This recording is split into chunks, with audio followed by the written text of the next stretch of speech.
Majority of their time on the road the last month, playing well enough to build a 5.5-game lead in the division. This trip comes to an end in a place that must feel like home. Steven Strasburg gets his chance to lead the Nats to an 11th straight win at Citi Field.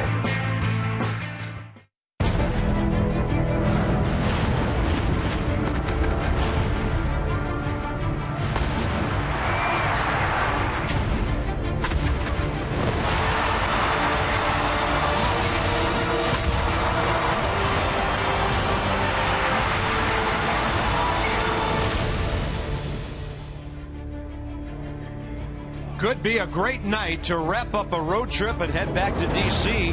Nats already given some help by the Dodgers today. Some fans on site want to do even more and maybe give Washington a 6-game lead by the time Strasburg gets his thing done here tonight. Bob and FP, welcome to New York. Nats have a chance to sweep the series.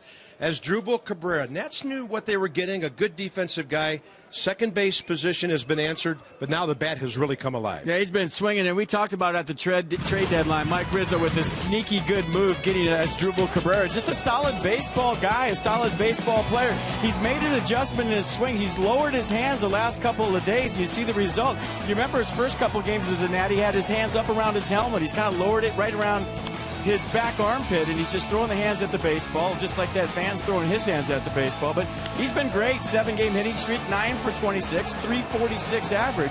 And I think more importantly than the offense, the defense is the kind of at-bats, Carp, that he's giving you. 419 on-base percentage in that 7-game hitting streak. He's just been lights out. Yeah, in this series, 4 for 9. Double-figure home runs again with that one he hit last night. And a 7-game hitting streak. He's doing the job defensively for the Nats tonight. We're going to talk more about pitching in our second segment, but really the theme of this game tonight is Steven Strasburg has to find a way to get it done against a ball club that's struggling. Well, he's going to find a way. He's made adjustments from his last start. We're going to talk about him tonight. He's moved to the third base side of the rubber. He's going to feature some two-seam fastballs tonight and really try to establish the inner half of the plate. We'll talk about it a lot tonight. Can't wait to see that. So more coming up from Citi Field in a moment. Strasburg and Dylan G, they matched up on opening day here. Who would have thought Steven would be 8-10 4 months later? G's been hurt this year. He's 4-4. More on the pitchers and the Nats trying to sweep.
Trying to make this a 4-2 road trip.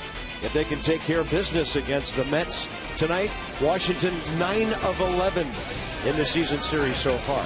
Steven Strasburg, FP, bit of an unusual night in Atlanta Friday. He was unhittable at times, a lot of home runs at other times. Well, you see the fastball there to Justin Upton. It was supposed to be in. The book on BJ Upton is he'll chase the curveball down the zone. Don't throw him one for strikes. And then the book on Freddie Freeman is elevate, just didn't get it up. So he threw the right pitches, just missing his spots by a touch. He's made some adjustments. And we'll talk about him as the game goes on, but he's got to fix that road thing here tonight, obviously. 1-8 with a 5.25 ERA. And by the way, he's given up 74 runs all year, 27 in the first 2 innings. So get those first 6 outs and a great chance to win. Dylan G has been a bit banged up this year. Went on the DL May 11th with a strained right lat.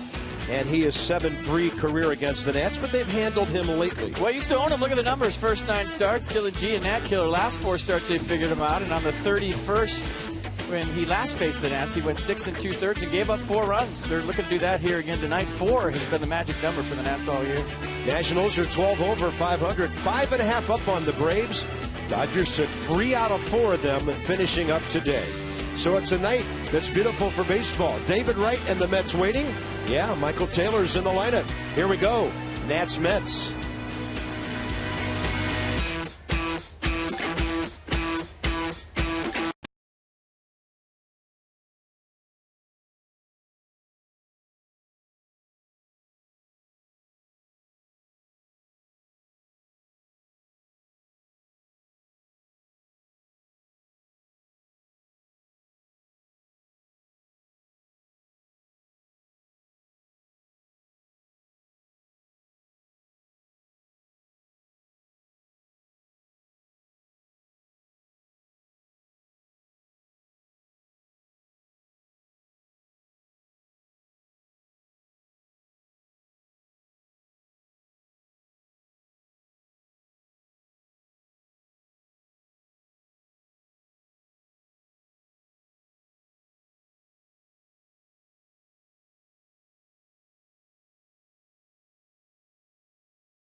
Right over the wall with an outstanding play last night. Visit trainsearch.com.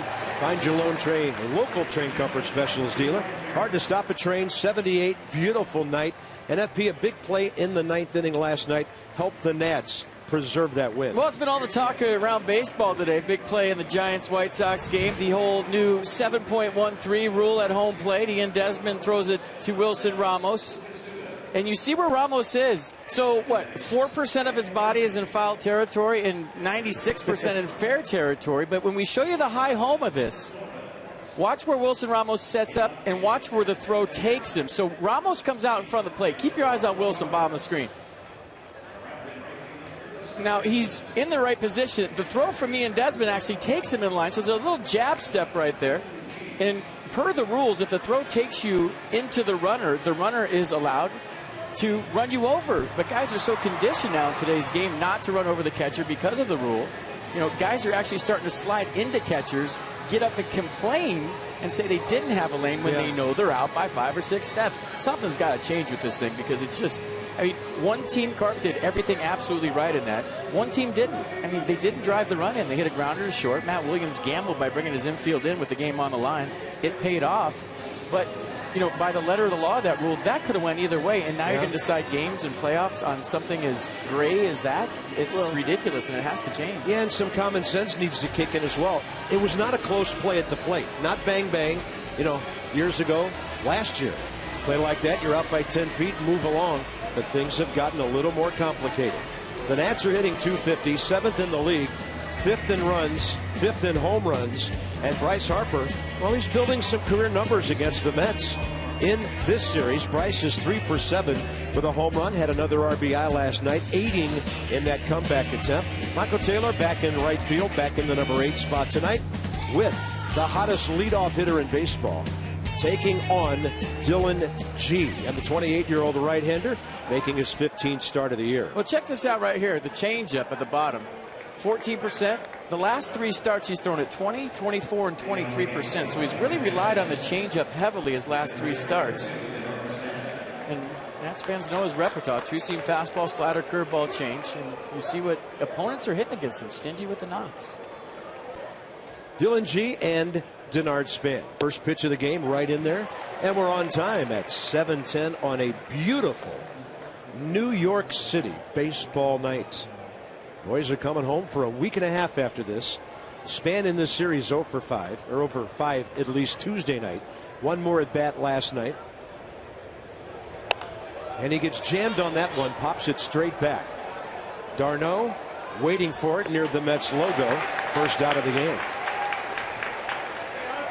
Well, here's your defense for the New York Mets tonight. Dendecker, Lagares, Granderson in the outfield. Flores right and left side of the infield. Murphy Duda right side. And Travis d'Arnaud behind the plate.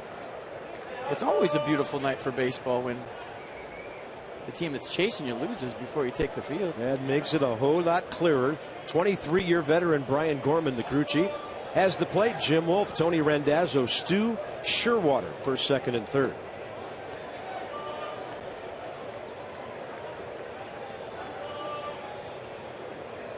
Here's his Asdrubal Cabrera, first career at bat against Dylan G. And he takes the breaking ball low and inside.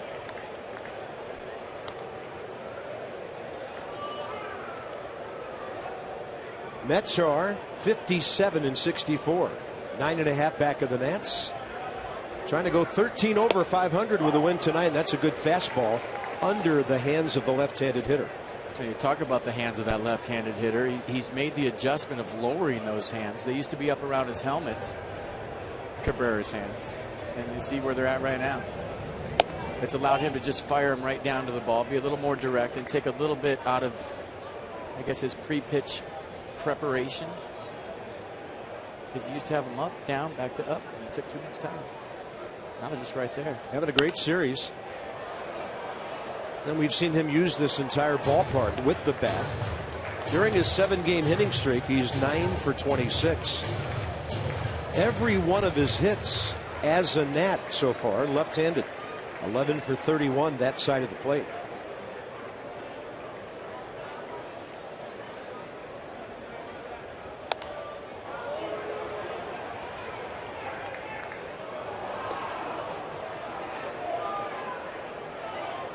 That ball he hooked down the corner last night for the home run turned out to be a huge play in the game, but it was an off-speed pitch, and you can see the game plan from the Mets today. They're throwing fastballs to Cabrera in. 2-2. That was a straight change at 83. Into the dirt, count filled. Dylan G this year, 63 strikeouts, 27 walks in 89 innings. 14th career start against the Nats. He didn't pitch between May 10th and July 9th with that lat problem he had. Here's Cabrera working the walk. And he's aboard with 1 out for Anthony Rendon. I talked about it in the open. 419 on base percentage in that 7-game hitting streak. Just went up. Let's go inside the numbers with STG. Leading the way. Rendon, 43 extra base hits when the Nats win. And by the way, he's also up there in runs. Leads the league in runs with 82. And Ian Desmond has driven in 57 in the 65 games the Nats have won. Impressive. And he's still the 4th leading RBI guy in the league, the Nats shortstop.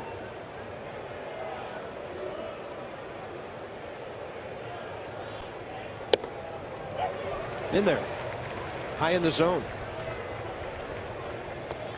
Anthony, couple of hits in the series. Base hit, second time up last night. And of course that home run he pulled leading off the 6th on Tuesday got the Nats on their way to that 5-run inning.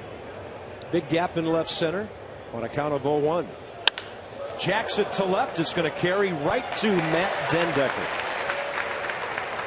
2 down. Well, that's a game plan against Dylan G. You got to elevate and make the ball be up. If it starts around your shins, knee high, it's going to drop out of the zone. You see Anthony Rendon's eyes light up. He gets a belt-high fastball. And I guess if there's such a thing as hitting it too hard, he hit it too hard. Squaring one up, nothing to show for it. Here's Adam LaRoche. 1 hit in the series, but Adam's been on base 4 times. And he's also stolen a base. Murphy well out into right field. Almost 90 feet of room between David Wright and the third base line. And the breaking ball drops in.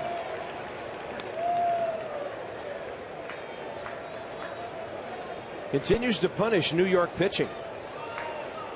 He has 5 career hits against Dylan G. 3 walks, 2 home runs.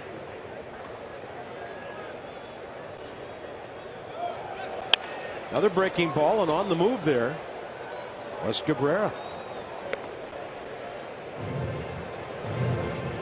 G very deliberate to the plate. You can steal bases on him. He will vary his delivery from time to time. What he really tries to do is disrupt your timing by holding it longer times than others.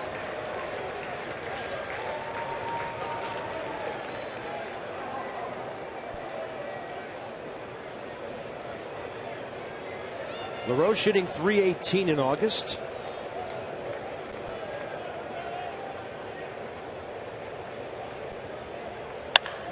And gets one high and deep to left center. Lagares is looking at it, and he can only watch it. The Nats take a 2-0 lead. Adam LaRoche, number 17, opposite field. And again in this series, a walk before a homer helps the Nats.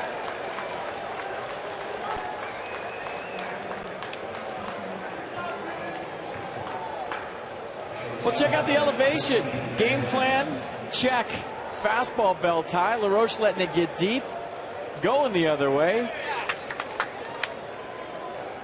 And there goes the no-hitter. Home run style here in Flushing. Dylan G's given up more home runs in recent starts than he did when he started the season. 13th of the year right there. Here's Ian Desmond. I'll tell you what, you win the first 2 games of a series, a close game last night, you come out and throw a 2 spot on the board, that'll really deflate your opponent. Plus, it'll give Steven Strasburg a little breathing room to work with when he takes him out. That was big. Desmond going upstairs again, taking a hack. What do we got? We got the jump shot cam going in the dugout. There. Lobatone getting in on the act. I like the arc. Trying to knock down the 3. Making it rain with that jumper. 0-2 to Desmond. Base hit left field. He went down and got a curveball. And the Nats, 3 of their first 5 batters aboard, and 1 of them rounding the bases.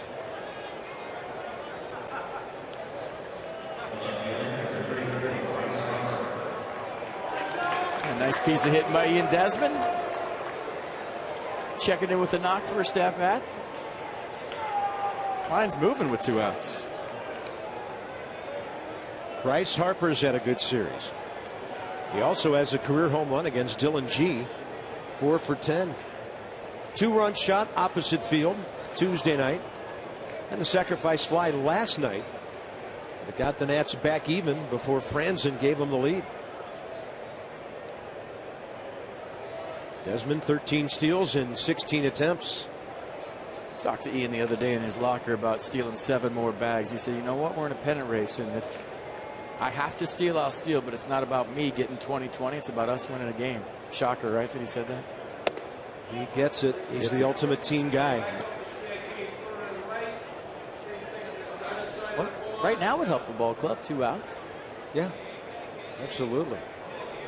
Outfield plays Harper around the other way, indicating how the Mets would like to pitch him. There goes Desmond, and Harper off the end of the bat. Coming in, Granderson for this one. That'll do it for the top of the first. Nats do damage. Cabrera walked with one out. Adam LaRoche, number 17. The Nats keep hitting opposite field home runs. Great release on that swing, and out it flew.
Run number 234.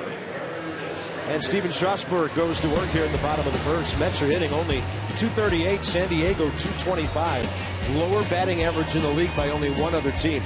Don't blame David Wright. 16 for 50 now during his 12-game hitting streak. He's 3 for 12 career against Steven Strasburg, who makes his 6th career start against the Mets. Well, you know the arsenal. Fastball 95, curveball 80, changeup 88. 4 career starts at Citi Field. Got a good record. He's pitched well here.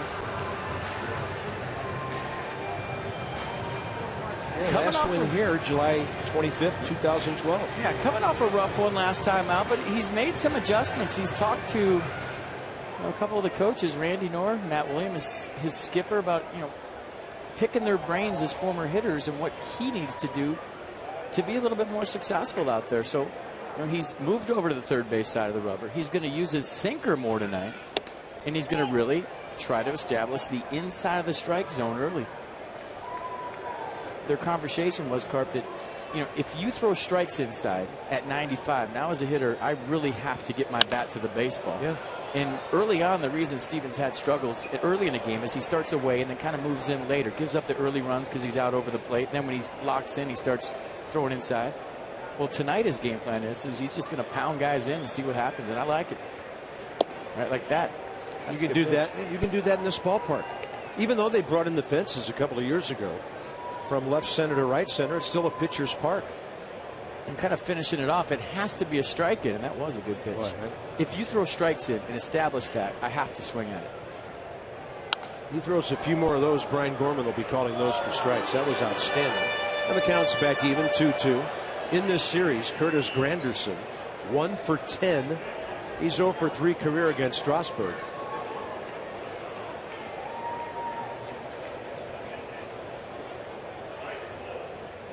And a breaking ball that Curtis fouls out of play left side. Let's go inside the numbers with STG. First 2 innings, 5.4. From the 3rd inning on, just under half of that, or just over half of that. So if he gets by those first 6 outs, I think Granderson does well to stay alive again. And he's going to use the 2-seam fastball more tonight. He's mostly been 4-seam fastball all year, especially against right-hander. Really going to run it up in there under their hands. I'm excited to see this. I think if he pitches in to win and is successful at it, it's going to turn his whole season around. Not that it needs to be, but it could be better. Out to second. Granderson got overpowered on that. Cabrera throws him out. Well, set the defense for the Nats tonight. Harper, Span, Taylor. Your outfield, Desmond Rendon, Cabrera, LaRoche, and Jose Lobaton gets the nod. We have this. Opposite Worth. how about the middle of the Nats defense now with Ian Desmond? Made the perfect on-target throw to Ramos last night. Cabrera had gone tumbling into the seats. We've seen him make every play at second base so far. Second base to shortstop and now back to second this stage of his career. Nats held Daniel Murphy hitless last night. That was enough to stop the presses in New York. And in this series, he's 2 for 8. His next hit will be his 150th. And against Strasburg, career 2 for 7. Target away. Perfect. Right at the mid of Jose Lobaton. The foul ball.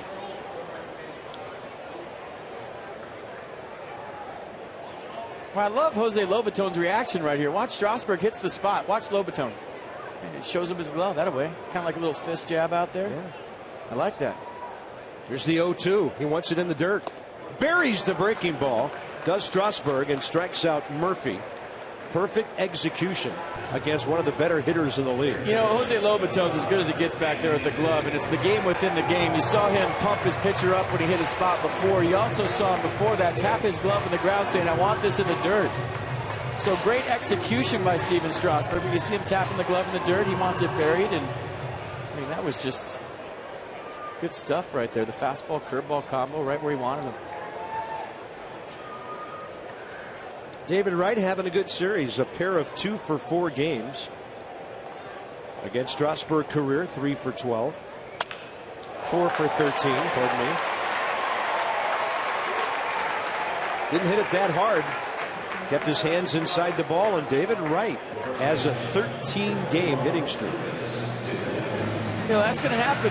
He executed the game plan perfectly. He hit a spot perfectly, and a good pitcher hitter beat a good pitch. Easy for me to say, but right there, he hit the glove again.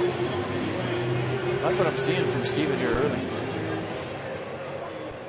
Now if I can just get the words out, we're good. You got 8 innings. All right.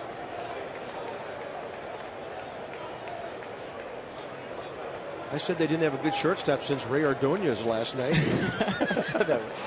So now we're even. As your Twitter friends reminded me, hey, some guy named Jose Reyes played there. And when my brain regained its battery charge, we were able to correct that. So it goes both ways.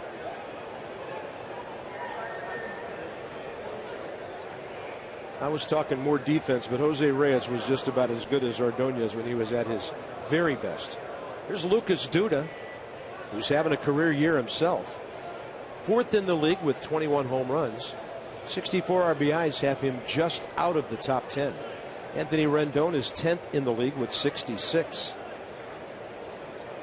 And Duda's only career hit against Strasburg is a home run.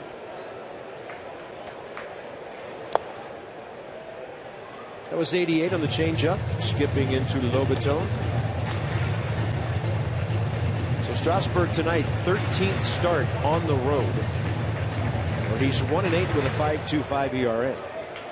13 starts at home, 7-2 with a 2.41.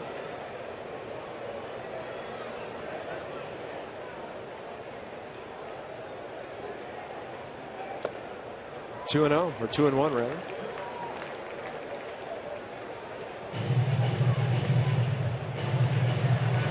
MLB.com reporting that Rob Manfred will be the next commissioner.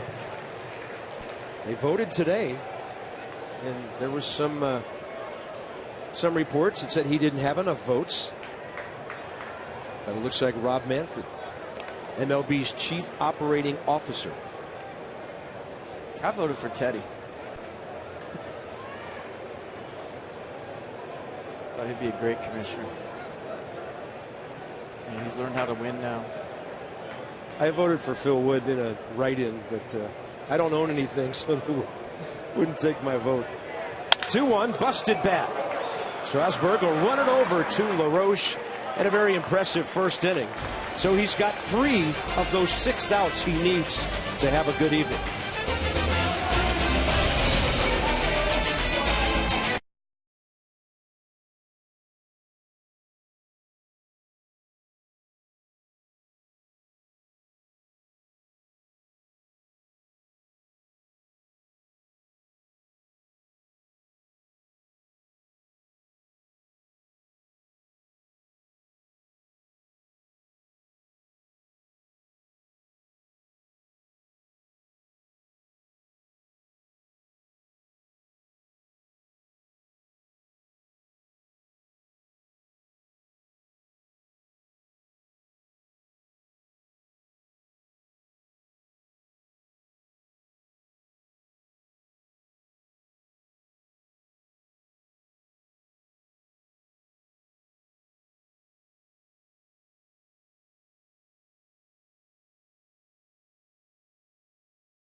me into it. National season plan holders can renew right now for the 2015 season. You can reserve postseason tickets. That's 5.5 games up as we speak. Season plan holders who upgrade their plans for 2015 before September 5th will also have the opportunity to receive upgraded seats for the 2014 postseason. That's worth it. Yeah, big homestand coming up. The Pirates went down whiffing against Max Scherzer and the Tigers today, 5-2. Lots of people made the trip up from D.C. Talked to some fans today. They took the trains. Others took the bus. Bus seems to be the good deal. It's like $60 round trip. Max Scherzer struck out 14 Pirates today in 8 innings. Kansas City won again, so they stay ahead of Detroit in the AL Central. So we go top second with Jose Lobaton facing Dylan G for the first time. Here's a thought about Lobaton that indicates how valuable he has become, helping out when Wilson Ramos is injured and backing up when Wilson is healthy. In his last 13 starts, the Nationals are 11-2. Like it. Little golf swing over to the left side. Ball not in the air a long time. Comes out into the Nats dugout anyway. Heads up, Dan. Ugly finder. Get your helmet on. He gets more airtime without doing a report than any reporter we've ever had. Amazing.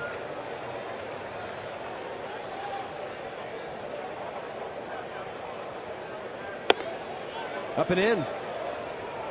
Pretty good 0-2 pitch to move the hitter away.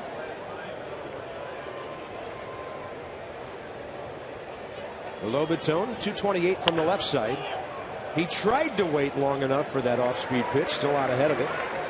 First out, top second.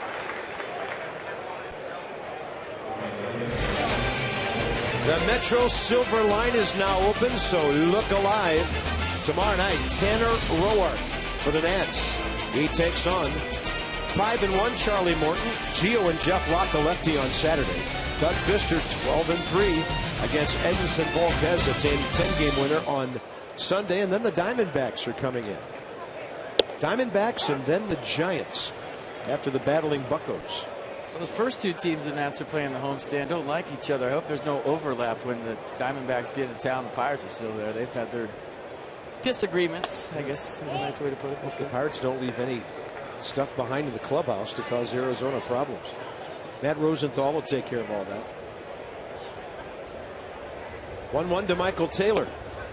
Takes the breaking ball, a good take. Gets the count in his favor. I'll say one thing about Dylan G. He works about as quickly as Doug Fister does. Gets the ball, he's ready. Fastball runs up and in. Good take again.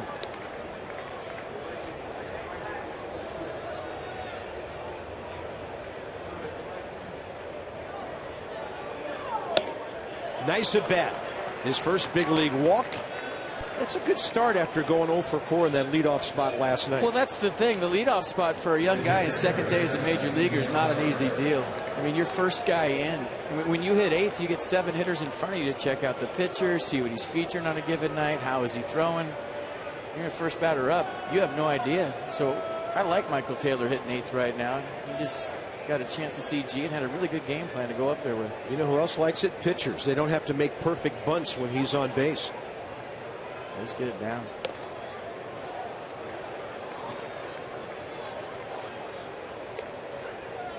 Strasburg, 5 sacrifice bunts this year, 21 in his career. He's 0 for 2 career against Dylan G. 4 hits, 1 RBI this year.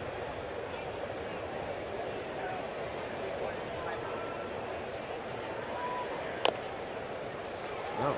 Last 2 nights, Jordan Zimmerman and Strasburg struggling to get bunts down. And Steven knows that he doesn't have to be fine right here. Just get it on the ground. Michael Taylor will take care of the rest.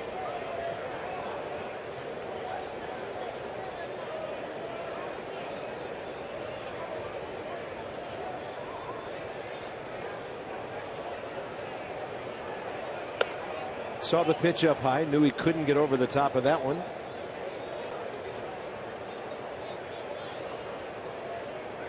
The pitchers will do that to other pitchers in an 0-2 count. Try to elevate, make them pop the bunt up foul. Get the strikeout.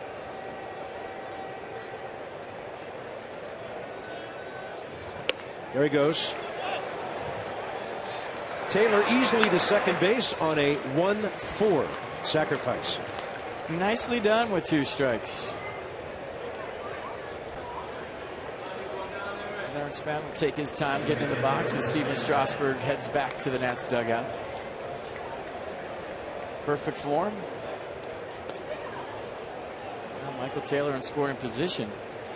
You know, I'd like to see right here, just for the heck of it, a sharp single to Juan Lagares. One hopper? Yeah. Lagares and Taylor? Yeah, I was just thinking, and then this whole Michael Taylor batting 8th thing carries over into the first hitter in the lineup, the leadoff man Span. Situations like this, even if he hits one right at somebody, great chance for an RBI. Yeah, Lagares charges hard, and he has the best arm in center field in all of baseball. So, I don't know, it'll be fun to watch, just saying. Sure will.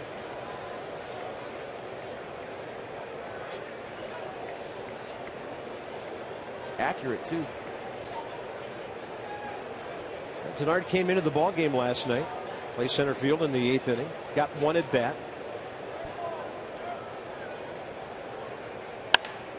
Out of play, left side. Chatted with him at the hotel after the game as we got back last night. He said, yeah, because these guys don't know what it means to give a guy a day off around here. He said he was happy to come into the game to try to shore up that defense. And on that base hit that happened in the 9th inning by Eric Young, he said he thought about challenging that ball for a moment and then said, nope, situation doesn't dictate that. Take it on a hop and hope our guy can get a couple of outs, which Soriano managed to do. That was another off-speed pitch. High spinning hop to Lucas Duda. And the Nats will strand their second runner of the night. First time through, they've had 4 base runners, though. Taylor, one of them.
From DC for today's game, and they had a sign in batting practice. It said, hey, FP, we're here to save you from Mr. Met. So I thought that was cool. Walked over and talked to him for a little bit. They drove up to see tonight's game. So I got personal bodyguards here. Mr. Met ain't scaring me tonight. I got Nats fans. They got my back. They're making signs. I want to say thanks. He's got no chance against them.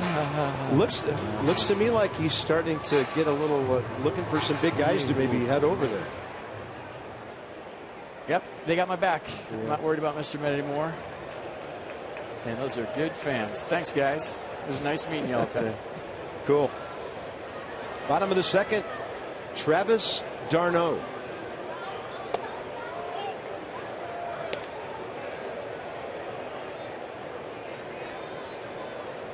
Three for 8 with a home run in this series, including That leadoff shot in the 9th inning last night that turned a 3-1 game into a very tense finish.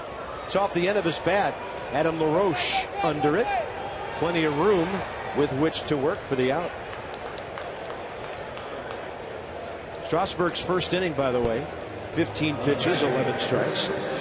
And he's retired 4 of the 5, and nobody's hit the ball out of the infield yet. They take on Matt Dendecker. Solid walk-ups.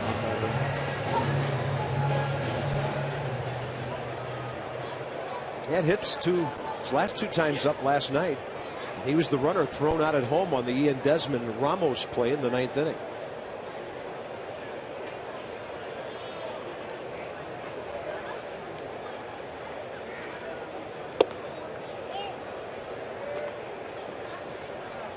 What would your walk-up song be, Carp, if you were a hitter right now? I don't know. Maybe Bob Dylan if I were a carpenter. I like it. No, that's too self-serving. I have to come.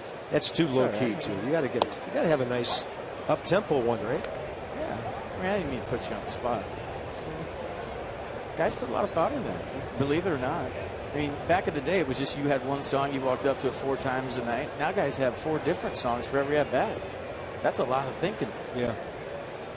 I know Jason Worth has a different one every time, doesn't he? Good change up there. Dendecker over the top of it, out ahead of it, and Nissan will track it. That all comes from, words getting around that Strasburg's throwing his fastball in.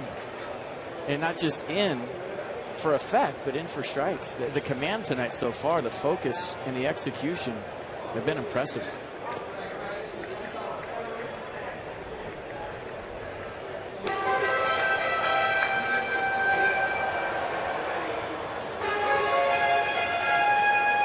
Two balls, 2 strikes. Strasburg to Dendecker facing each other for the first time.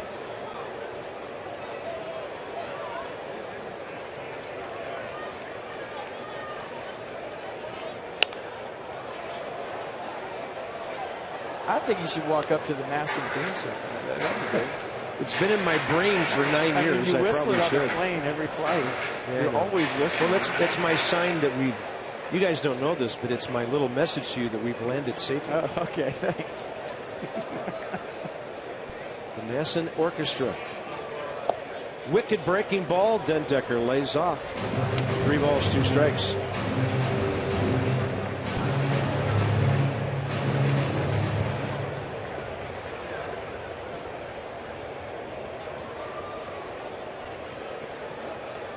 Wouldn't hit a fly ball to the guy from the same high school he went to, would he?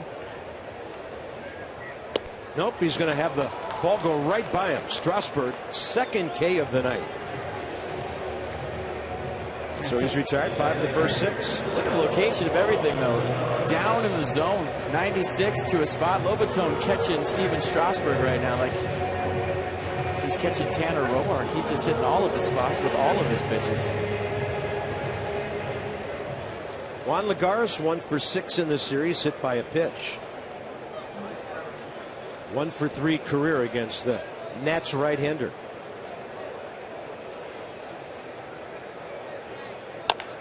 Little chopper. All right, there you go. First 2 innings have been a problem all year. Not a problem tonight. 2-run lead. Strasburg sharp so far.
LaRoche is the story of this one. 2-run home run, his 17th. Watch him just walk into this. When his timing is right, he just walks right into the baseball. And, you know, more of a term than, you know, literally walking into it. But that's where he gets all his momentum and his torque throughout his swing. Just kind of gets the weight on the back leg, falls into the baseball, creates that big backswing. You see jump shots all over the Nats dugout. We've been seeing a lot of that, and we like it. I mean, it's almost like a controlled Happy Gilmore golf swing. He just gets that momentum going, and when it's on time and he catches it out front, yeah, it's fun to watch. He gets as much lift out of his swing as anybody you'll see. 98 it left the wood, landed about 385, maybe 390 to left center. There's Cabrera, who walked ahead of that LaRoche home run. And there was one out in between, and Rendon hit that ball hard. Dylan G, 37th pitch of the game. Ball one.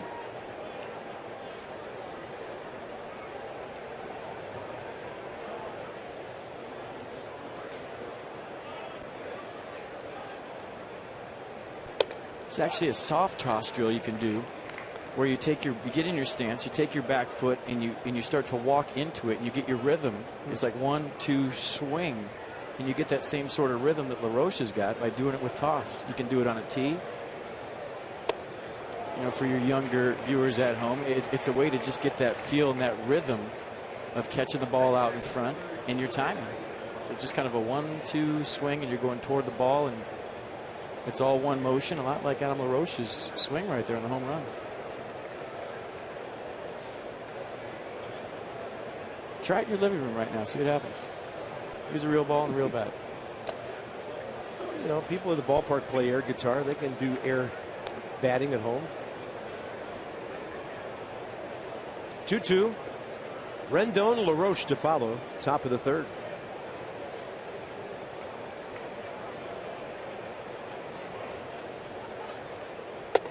And a fastball tailing away as Drupal couldn't get to it. First strikeout for Dylan G. Back inside the numbers with STG. On July 8th, the Nationals at home were rained out against the Orioles. They were 48-40. Since then, playing almost 570 ball, the Braves have had a nightmare, including that 0-for road trip. And now a 5.5 game lead in the East that could be 6 at the end of the night. And the Braves have the Oakland Athletics coming in to Atlanta this weekend while the Nationals take on the Pirates. Then the Pirates go to Atlanta from D.C. I wonder what the A's do with that A behind home plate.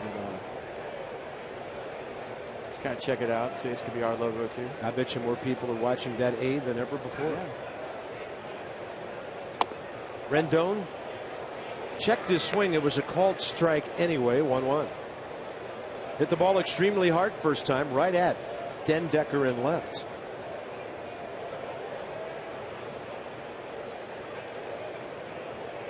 Anthony's on a 5-game hitting streak, but it's 1 hit per game. Hasn't broken out lately, but the timing and the importance of his hits lately have been very good. Like the rally starting home run 2 nights ago. On the corner, perfect pitch by Dylan G, who's retired Rendon 16 of the 18 times in which they faced each other. I'm not sure any other pitcher can make that claim.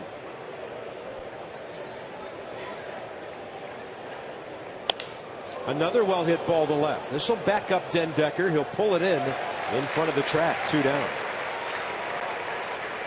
This is kind of what I'm talking about. Side swing of Adam LaRoche. Watch the rhythm in his swing. How he just kind of rocks back and then gets his momentum going, walking right into a fastball belt high and driving it out of the ballpark the other way.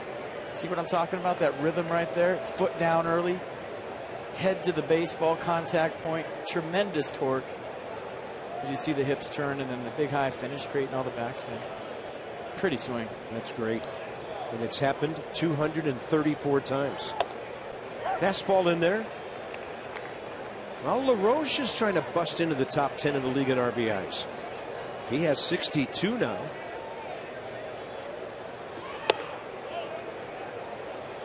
Dylan G working quickly. 1 ball, 1 strike, top of the third.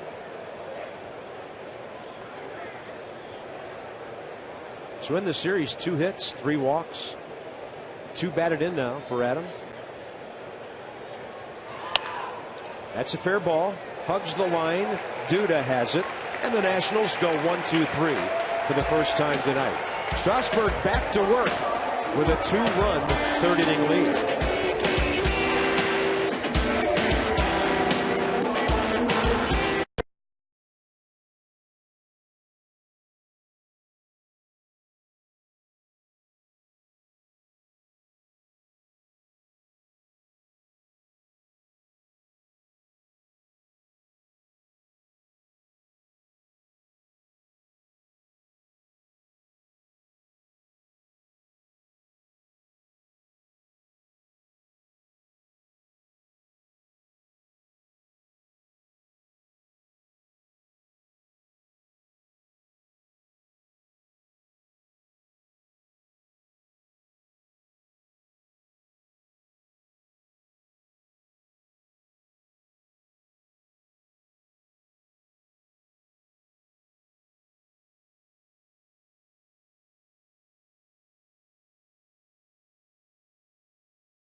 Have been much discussed over the last couple of weeks, as Strasburg has been much better at home than he has been on the road. So how do the Nationals take this all in?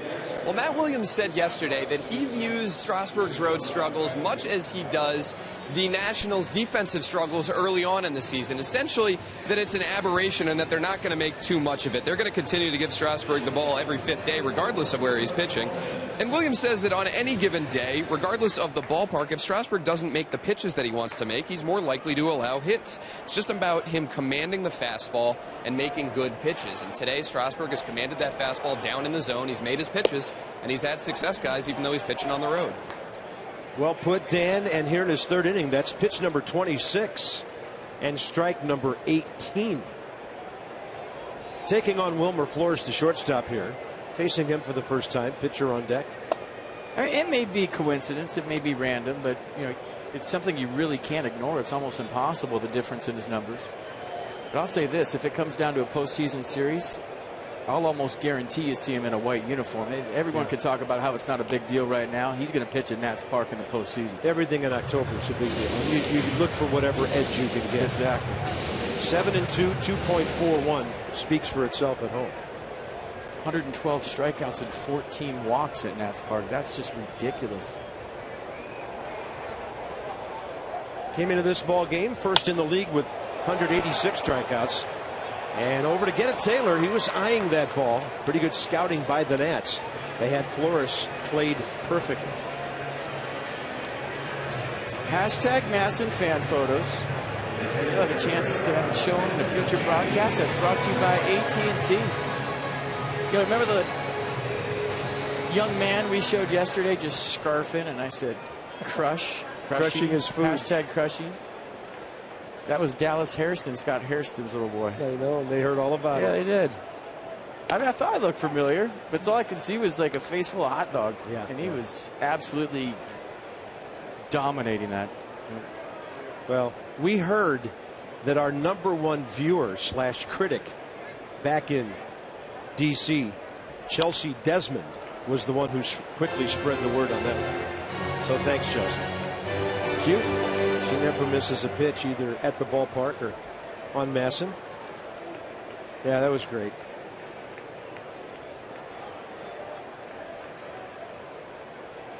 Dylan G 0 for 23 this year. 113 career hitter. Strasburg taking care of business at the bottom of the order. First time around, the Mets go 1 for 9. All right, DC area Toyota dealers want to help children and their families by making a donation of a new car for every strikeout. No, $37 to the Children's Inn at NIH for every strikeout by Nats pitcher this season. Sorry, I carried away. Yeah. They'd have to do a big recall every time Strasburg pitches, that's for sure. Bob Barker, my inner Bob Barker right there. You've invoked Happy Gilmore and Bob Barker in the same inning. Let's fight. Does that mean somebody's about to get punched out? Let's go. Fastball in there to Curtis Granderson, who, after a long at bat, fouled off several pitches. Hit a ground ball to Asdrubal Cabrera, first time up.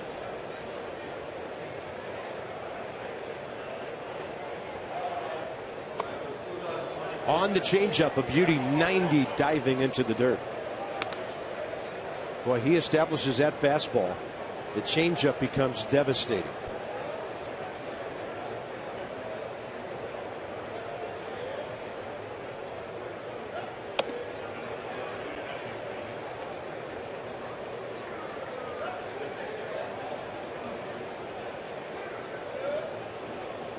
Curtis Granderson, one for his last 16.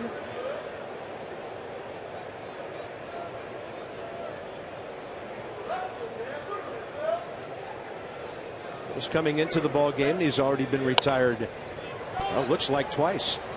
That ball had some spin on it. Looked like LaRoche was heading for the line, and it made a turn. Here comes Ian Desmond, top of the fourth. Harper, Lobaton to follow. Strasburg outstanding.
Look forward to Miller time later in the game. That's brought to you by Miller Lite.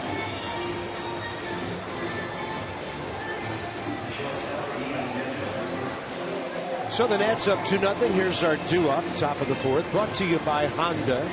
And against Dylan G. Career, Ian Desmond. Base hit first time up, so he's 8 for 36. Bryce Harper, first time up, fly ball to right. Jose Lobaton grounded out.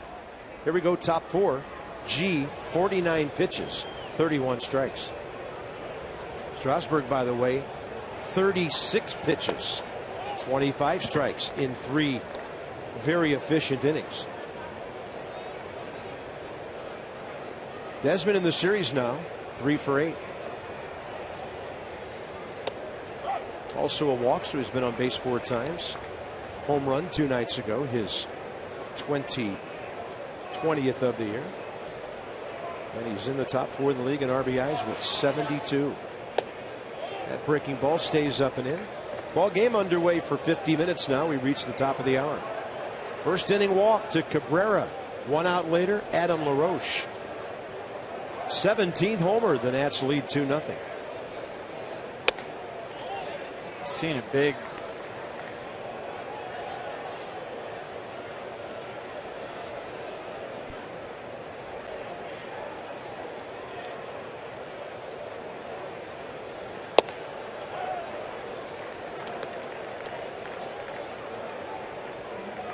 Dylan G career 37-30.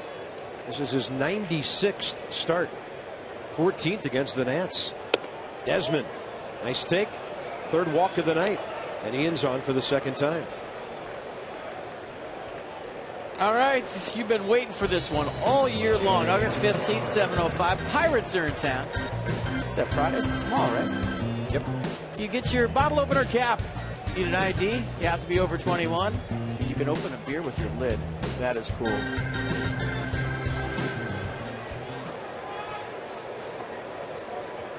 I had a pair of sandals, flip-flops with that in the bottom.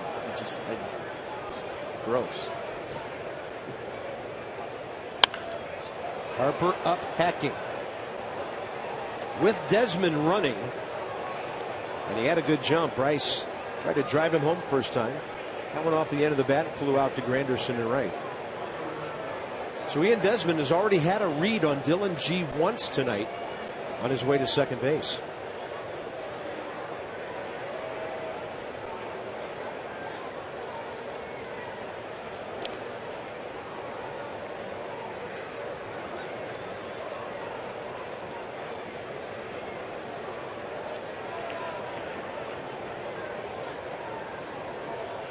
Nineteen pitches first inning, then 17.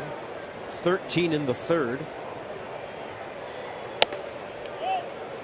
Chin music for Bryce Harper. That was up and in, moved him back 1-1. A slide step from Dylan G, meaning he sped up his delivery, try and keep Ian Desmond from stealing second base. Ian's got a pretty big lead. He looks like he wants to go. Had a tremendous jump first time up, and Bryce Harper flew out to right.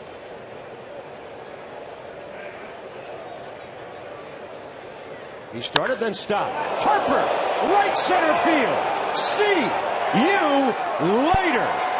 Deep into the bullpen. His second of the series. Nationals 4, Mets nothing.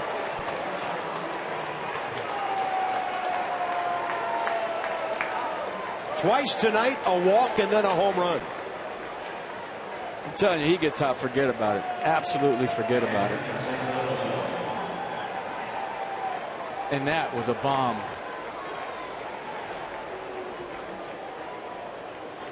Where's Bryce's helmet for the jump shot cam? Second career homer against Dylan G for Bryce Harper. And a breaking ball down and into Jose Lobaton. Nobody out, fourth inning. How loud was that, by the way? 6th home run of the year, and that's where he hit a bunch last year here at Citi Field. And you remember the home run derby at the All-Star game? He lived in the bullpen. Adam LaRoche gathering information from a guy who just hit a home run, and Adam hit one himself. That's top secret intel they're talking about exactly. right there. You can tell what they're talking about. Lobaton, chance to drop one in. Diving play, Dendecker. Over into the gap. Well done. One out. You see guys kind of talking like that in the dugout. They're trying to figure out if they might know what's coming, meaning maybe Dylan G's doing something on certain pitches. Just talking it over. You never know. It's pure speculation, but Bryce hit that one like he knew it was coming. My goodness. Well done. Dendecker can fly. We've seen his speed on the bases in this series. Michael Taylor drew a walk first time up. Sacrificed to second. Stranded there. But in his first big league series, he's 2 for 8 with a homer, 2 RBIs, and a base on balls. Give Ian Desmond a lot of credit, too, for starting it up with a walk.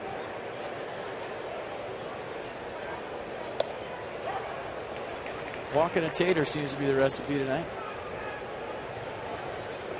It's always a good one. Well, it happened with Desmond and Harper in the second inning Tuesday night. Leading off an inning, just like here. Except Bryce went opposite field. And before Desmond's homer in the 6th inning Tuesday night, Adam LaRoche walked. So the Mets have really hurt themselves with bases on balls prior to long balls. Tater warning right here, too. 3-1 to Taylor. He'll take his second walk of the night. 4 by Dylan G.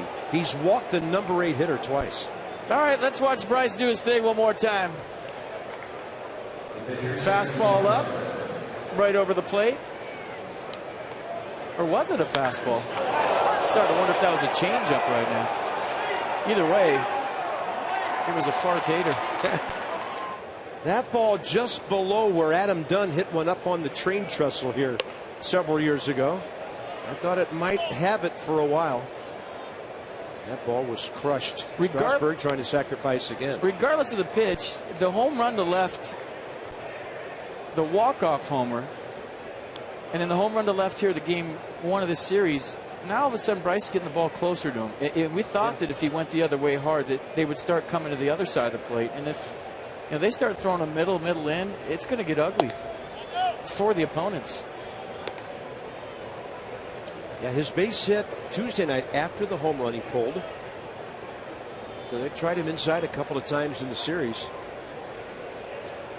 You cover the outer half and you show anybody you can cover the outer half and your strength is middle in. Now you got him. 1-1 to Strasburg. Dropping one down very well for the second time tonight. Taylor to second base. 1-4 twice.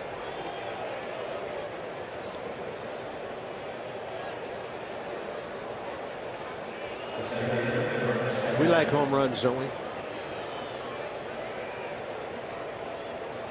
Yeah, 88, just a two-seam fastball right down the middle, and Bryce absolutely unloads.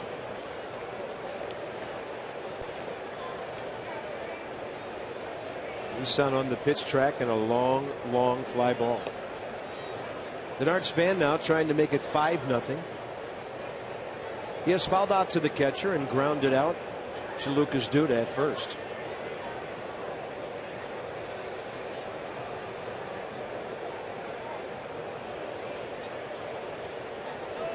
Yeah, just something I really like to see.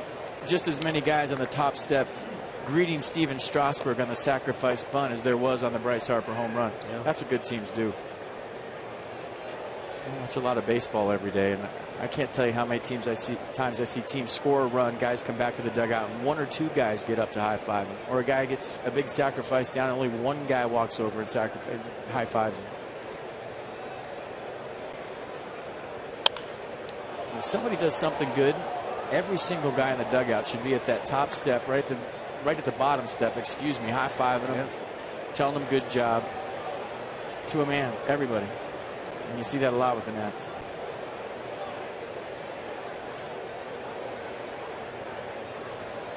Great speed at second, great speed in the box with 2 outs here. 1-1 to Denard Span.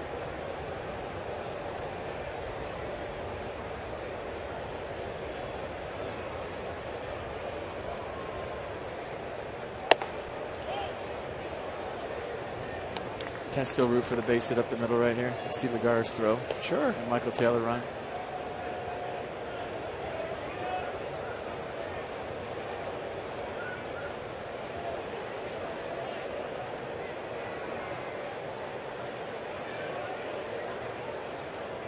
Outfield around to the left significantly for Denard. He'll go right up the middle, and it's speared by Dylan G. Desmond walks to lead off the inning, and Bryce Harper just bombs one out of here. For Bryce, his 6th of the year, and the Nats are in business big time now, up by 4.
2-run job, 4-0.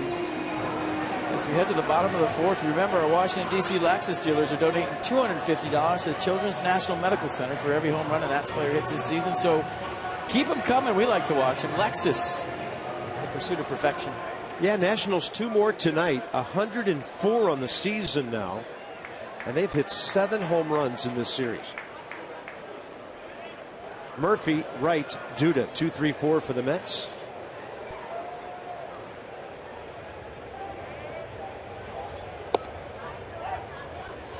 And the Nats have hit 18 home runs in their last 12 games now.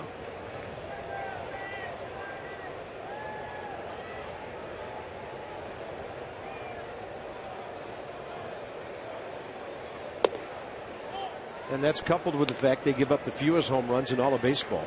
Just 77 on the year. Murphy struck out swinging. Strasburg got him 0-2.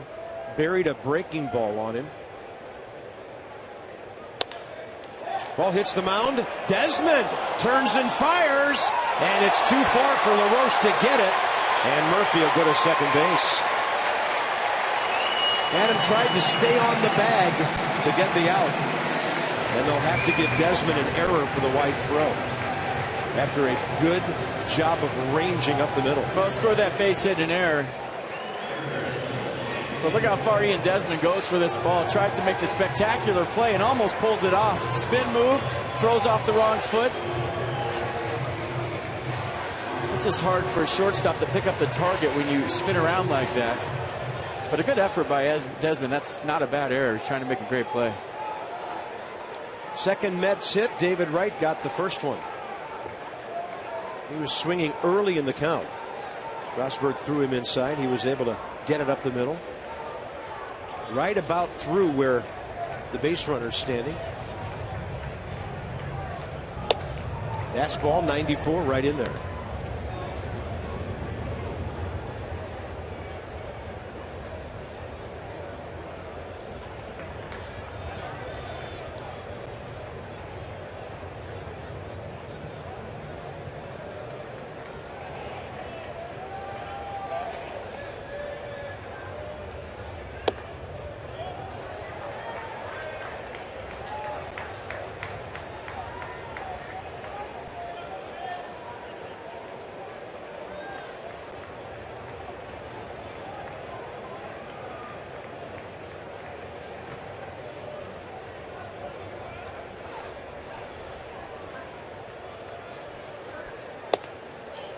Went with a changeup and just missed away. 2-1.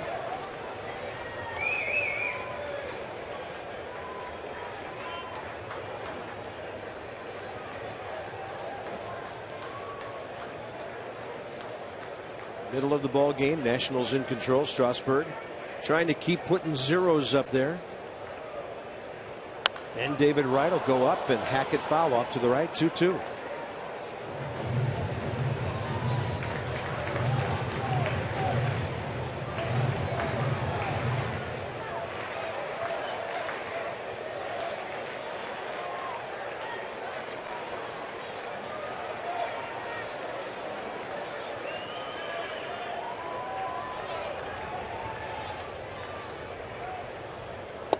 Got him reaching. And maybe some of that heat off the plate inside earlier in the at-bat paid off for the strikeout there. Well, yeah, it did, because you can watch David Wright right here. Watch his lower half kind of slide out, and he's looking for it in. His hips and his, I guess for lack of a better word, legs going toward the Nats dugout. And then the fastball on the outside, and he can't reach it. One out. Lucas Duda, the hitter.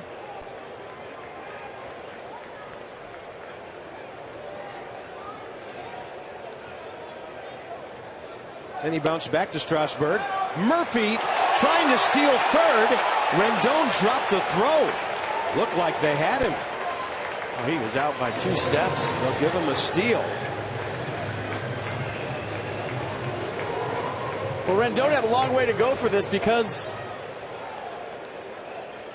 of the shift, so he runs over there and you see him take his eye off it right before he makes the tag. Kind of peeked at Lucas Duda. Watch his head come up as you watch, I'm sorry, Daniel Murphy run.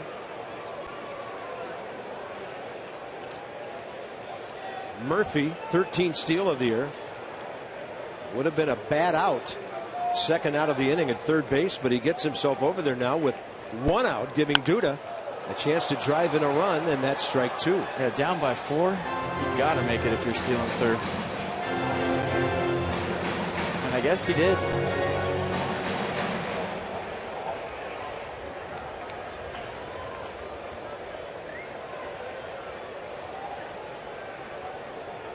Strasburg trying to put his strikeout stuff to work here. He's fan 4 already.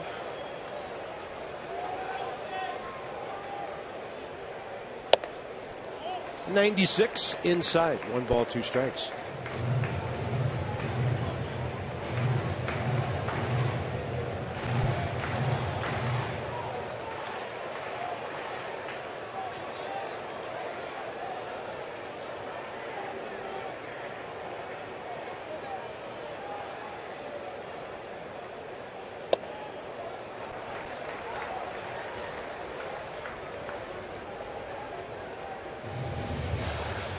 And if you do throw in at 97 consistently and you miss like those last 2, I mean, it just kind of establishes your presence on the mound. If you're always away with everything, away, I mean, you start throwing in, you start getting a reputation of being a bad dude out there. You know, hey, watch out. He throws in. He doesn't care if he hits you. Now there's a little fear factor in your at-bat. Well, everything away, that's pretty comfortable. Inside, just the opposite. Now he's gone to 3 and 2.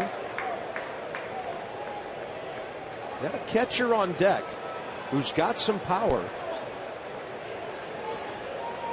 You don't want to walk anybody when you're up by 4, though. Go right after him. 4 after lead.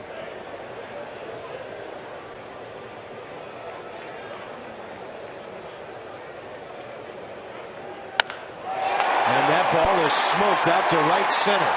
Denard Span will get there and catch it 400 feet away. Second out of the inning. The Mets score a run.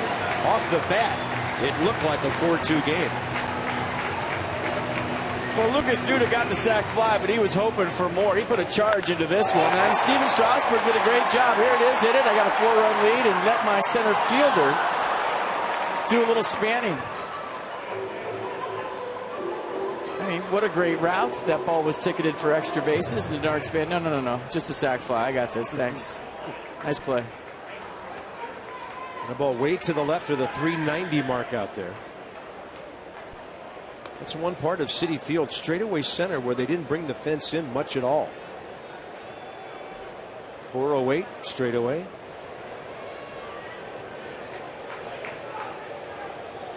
Travis d'Arnaud fouled out to LaRoche first time.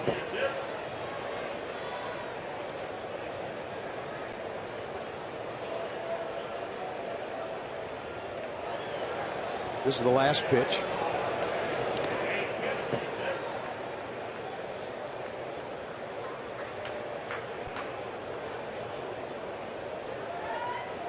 And a 1-1. Fastball away. Off the end of the bat. Cabrera takes care. Unearned run for the Mets. After 4. 4-1 Washington with 2, 3, and 4 coming up.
Span in a one-run game. Left center, one of the plays of the year. And that's our Volkswagen moment in history from 1 year ago. Bryce Harper loved it, and the big crowd as well. Fired up. That gets you fired up to go home, right? I just remember when we were sitting, our view of that ball was in the gap, the game was over, and he came out of nowhere and made that play. And I mean, I honestly, and this is the highest compliment to Denard, I don't even get excited anymore when he makes a play, because you just expect it. You're so used to it. That's how consistent he is, and that's how solid he is in center field. That ball Duda just hit, I knew he was going to catch it. Yeah. That was the basis of our conversation last night. I said to him, I just thought you were going to go get that base hit. We're so used to seeing you get everything. And he laughed. He said, well, I figured out after one jab step it wasn't the thing to do. There was so much to talk about in that ninth inning last night. It was moving so fast, but the strategy that was going on. Terry Collins deciding to bunt Juan Lagares. That ball well hit by Cabrera out to right. And Curtis Granderson near the track. One out. Matt Williams up by 1 run. Runners on second and third. Plays his infield halfway, where you're creating some holes. If the ball gets through there, the game is over. Right. Confident this guy was going to make a pitch when he hadn't made any in the inning. Really. Riverboat gambling, and the ball's hit right to Desmond. Then you got the whole play at home plate with Wilson Ramos that we showed you earlier. Yeah. Terry Collins said after the game he couldn't believe the Nationals infielders were playing up that far. Won him a ball game. There's Rendon. Upstairs from Dylan G. Anthony's hit 2 fly balls to left. Caught by Den Decker.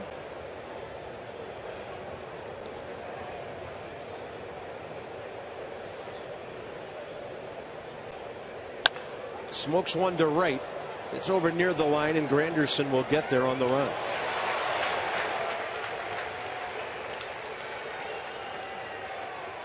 There's lots of stuff going on at the Yard tomorrow. Freedom Fireworks. Tomorrow gets the Pirates 7:05 start. That's featuring the U.S. Air Force Honor Guard drill team. Patriotic theme music. Go to nationals.com/fireworks and check it out.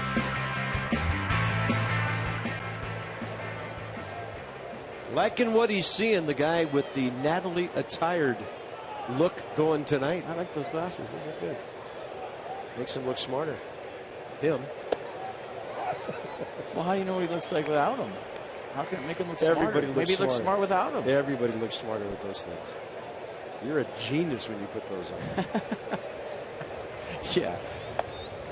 Quickly 0-2 to Alan LaRoche as Dylan G works quickly no matter what the situation is. He's smelling another 1-2-3 inning.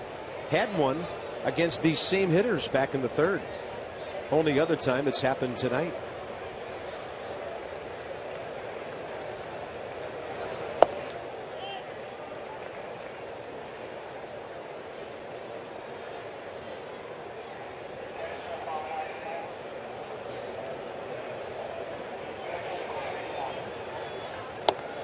And now the count even, 2-2 to Adam. In the series, 2 for 7. A homer, 2 RBIs, 3 walks.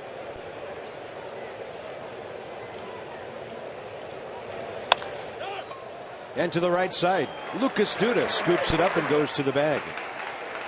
Ball game halfway through. 2-0 early, 4-1 now. Nats have hit a couple of meatballs out of the ballpark tonight. Both by lefties, LaRoche and Harper.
Sheep has your National League strikeout leaders here. Steven Strasburg came in with 186. Johnny Cueto in the hunt. Pretty big gap then when you get down to Greinke, Kennedy, and Kershaw. Of course, Clayton Kershaw missed a bunch of starts early. But he can't be on the top of every list, right? He'd be leading the league in hitting if he was a position player. Probably. Triple crown, maybe. Find a way. Strasburg, Den Decker. Bottom of the fifth. Ian Desmond playing up the middle from behind the bag. A one-pitch out. Strasburg's 54th pitch of the evening. 36 strikes. For the Achiever and You, PNC Bank with our minor league report. Wilmer Defoe at Hagerstown. Low A ball. He's only 22. Sally League second in RBIs with 85. Look at the doubles, the speed to go with it. Wilmer Defoe, call him up. He's ready. I just want to say that name.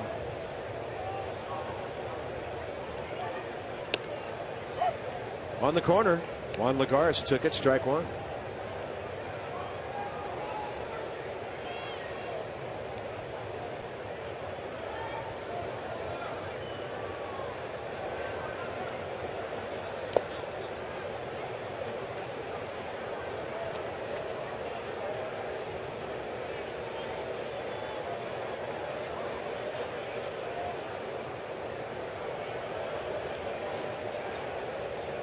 He had a comebacker to Strasburg first time up. Wilmer Flores, number 8 hitter next.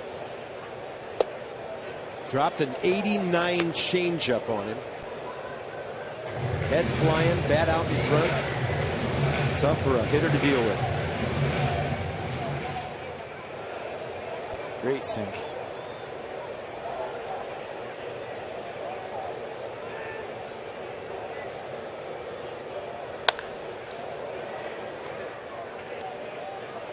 Same pitch, he went just a little bit lower and he had to swing because he just took one for a strike. Or saw it in the strike zone lead.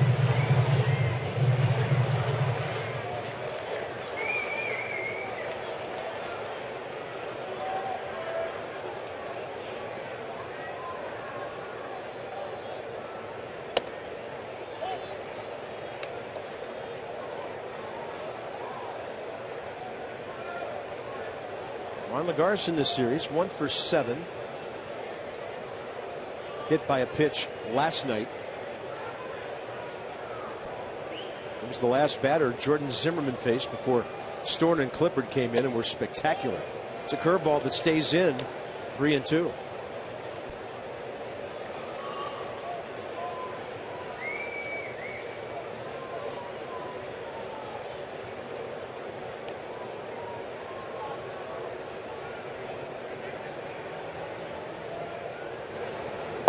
And he drops a hook on him. A 3-2 curveball. Nothing Lagares could do. Strikeout number 5. That's a knee buckler right there. Juan Lagares' last pitch he's looking for is a 3-2 curveball. Great frame by Jose Lobaton. So give Steven Strasburg a lot of credit for having the confidence to throw it in a big situation. But give Lobaton lots of credit on the backside with the frame job to get the called third strike. You know, if his glove goes with that pitch, meaning it starts to go down toward the ground, you're not getting that call. But the fact that he caught it low and just kind of stuck it and kept it right there and presented a strike to Brian Gorman, that's the value of a good defensive catcher. I've seen guys box that pitch and just take it right into the ground, and they take strikes away from the pitchers. And a bouncing ball over to Rendon. Now Strasburg gets the 1-2-3 fifth inning. And he can face the opposing pitcher next time around. Steven having a great night with run support.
going the other way in the first inning. That made it 2-0 after a Asdrubal Cabrera walk, and then Bryce Harper getting some serious lift, barreling up the baseball, and that made it 4-0 in the fourth.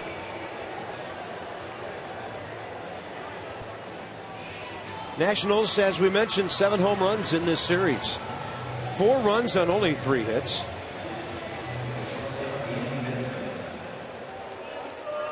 Just show you the frame one more time from Jose Lobaton. Talk about it a little bit more. Watch his glove. And I've seen catchers kind of take the glove this way and take it out of the strike zone. Watch him stick the landing. Boom. And just pull it up right there. And his glove actually goes the other way. He lets the ball travel. He lets it get close to him.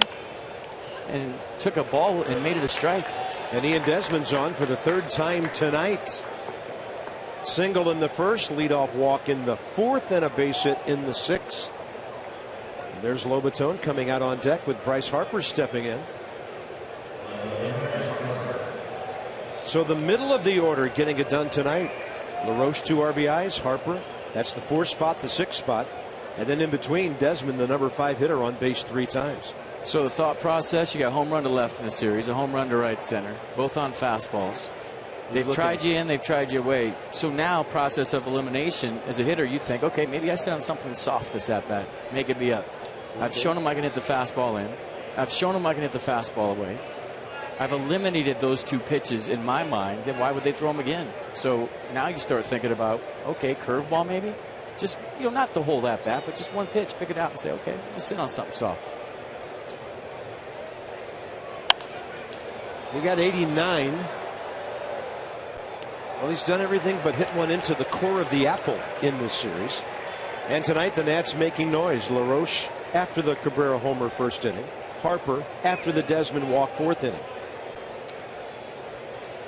And then Ian Desmond just now had another base hit. Taylor's walked a couple of times in the 8th spot, giving Strasburg 2 sacrifice bunts.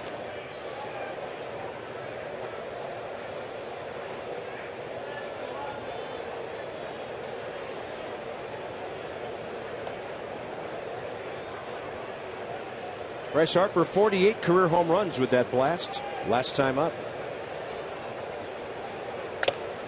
And that one staggered Travis d'Arnaud right into his mask. And as FP has mentioned, he's a young catcher who's already suffered several concussions. 3 concussions, and he got hit in the backswing from Alfonso Soriano this year and went on the 7-day concussion DL. Misses a direct hit. And you said it, Carp, staggered him. A couple of Mets infielders standing around David Wright Murphy near the mound, staring in to make sure their catcher's okay.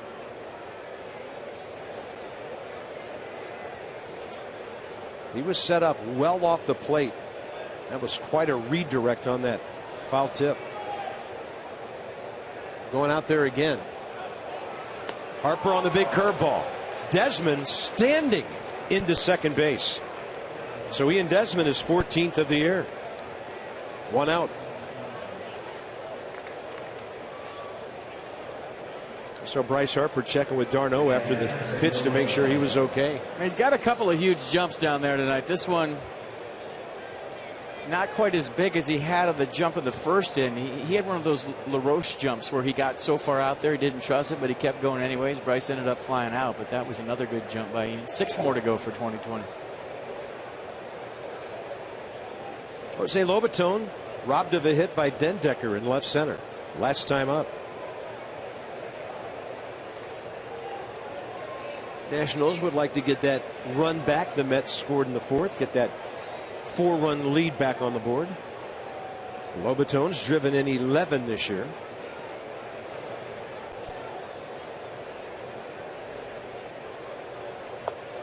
And the curveball rolls in there and misses low.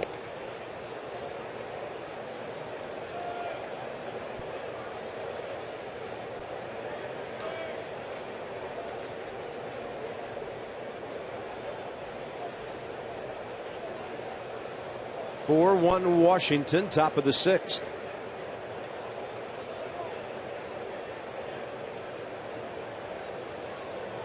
He was going. G had given him a long look earlier in the AB.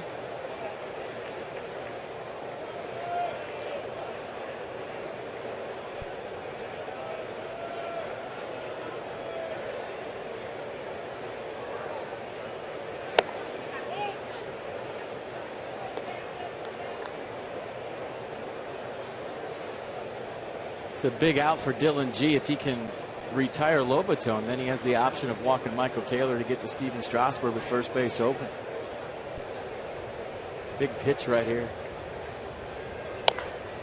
Off the end of the bat, third base way. David Wright can use the glove in time to make that throw. 2 down. Desmond to third. Nice play by David Wright right there, but very heads up on the back end. Lucas Duda, he and Desmond took a big turn around third base. He was thinking about scoring on the slow roller. And Duda caught the throw from Wright, popped off the bag, and looked right at Desmond. See if they pitch to Michael Taylor.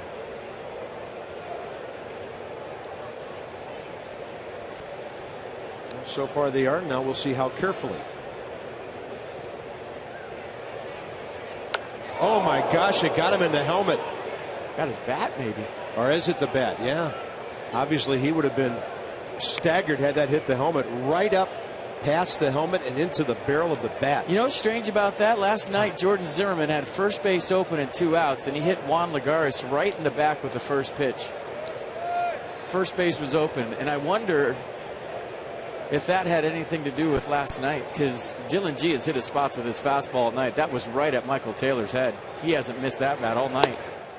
Follows it up with a breaking ball away. Interesting. And remember, Lagares wasn't happy. He threw his bat down. He went to first base. Matt Williams, another great move he made last night, came out and got Jordan Zimmerman, bought in Drew Storm, and Drew did a great job. Boy, did he. But same situation, right? First base open, 2 outs. Interesting. And he hung a breaking ball right there. That was middle of the plate. Taylor couldn't get around.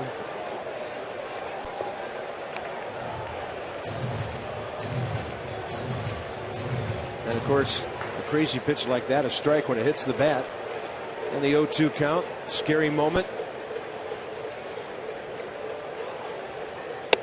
Up and in for the strikeout. Nationals get a leadoff man on. Desmond steals a base. Middle 6, 4-1.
Indians.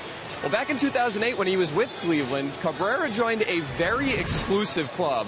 He is one of 15 players in the history of Major League Baseball to record an unassisted triple play. You see it right there. It was against the Blue Jays on May 12, 2008. Ball came off the bat of Lyle Overbay. And I talked to Cabrera about that play recently. He said as soon as the ball was hit at him, he knew that he had the triple play because the Blue Jays were doing a hit and run. He joked about it afterwards. He tossed the ball to a fan, and his teammates were joking with him about that, saying, you got to hang on to that, man. That's a part of history. Victor Martinez was all over him. But Cabrera looked back fondly on that play. He says he still remembers it clearly. And 15 unassisted triple plays in the history of Major League Baseball, guys. Compare that to perfect games. There have been 23 of those. So obviously a lot more in luck involved in an unassisted triple play. But still a pretty cool thing for Cabrera to be a part of nonetheless. I think I've called a couple triple plays, but none unassisted. It's just so rare. He didn't have a color analyst. It's a vague memory. I mean, that would be an unassisted I do know call. that unassisted call. You're right. I do remember writing down TP twice, and I'm sure they were on line drives.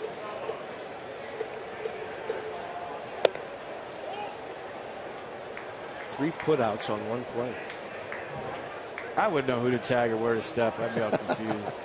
By the way, around like a chicken with my head cut off. This is Eric Young hitting for Dylan G, who's done after 6 innings and 93 pitches.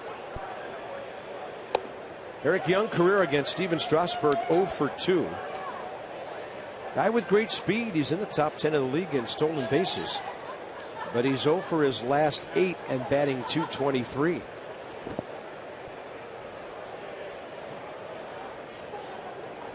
Strasburg misses inside. 2 balls, 2 strikes. Second or third time tonight that he's kind of stumbled off the mound and looked back at the dirt. Came into this inning averaging under 13 pitches per frame.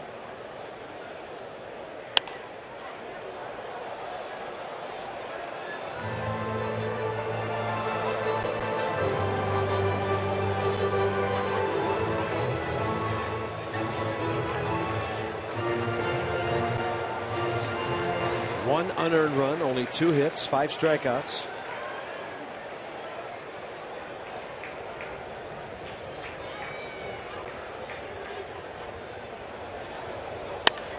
Fair ball inside the bag. Harper's going to hustle over, backhand it, cut it off, throw to second, and made it close. Bryce Harper was smelling an assist, and that ball was right off the bat, and he almost pulled it off. Well, Eric Young Jr. had a little excitement to this ball game. Great hustle by both parties here. Young Jr. hits it down the line. Bryce Harper scampered into the corner, backhands it, almost crashes into the fence, rights himself, and watches the bang-bang play at second. That little hesitation made it closer than it should have been, and Bryce Harper made it closer than it should have been. And then a huge celebration ensued at second base, like the game was over. Yeah. Didn't know you could hit a walk-off double down by 3 with the bases empty. Throwing his hands up in the air. I know what he's doing. He's trying to fire his team up, trying to add energy. But yeah, that was. Then he was 0 for 8. So he needed a base hit. Did Eric Young? Trying to provide a spark off the bench. Granderson's pulled 2 ground balls tonight. 1 to Cabrera, 1 to LaRoche.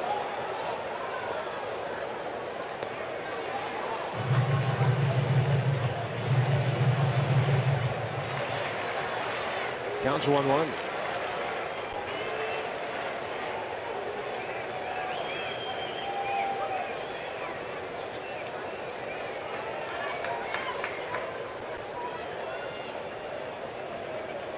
Couple of looks at the runner. Well, he's got the fast cleats on. Check those out. Number right there. 27 stolen bases in those cleats.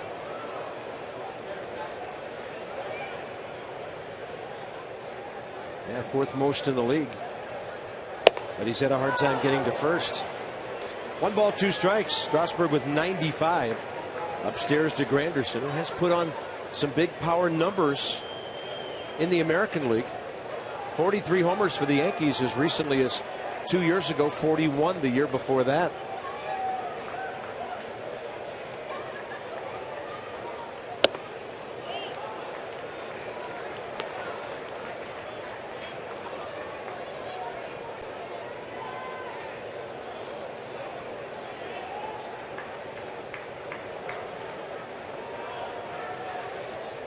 Counts back to 2-2 even now.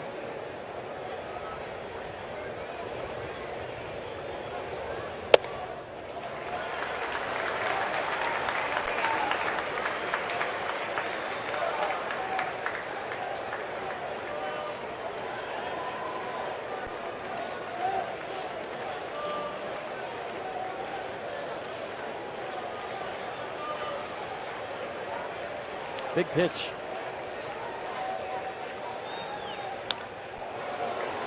Center cut up in the zone. About all Granderson could do. I just don't want Daniel Murphy up there representing the tie and run, so this becomes a big pitch trying to keep Curtis Granderson off the bases.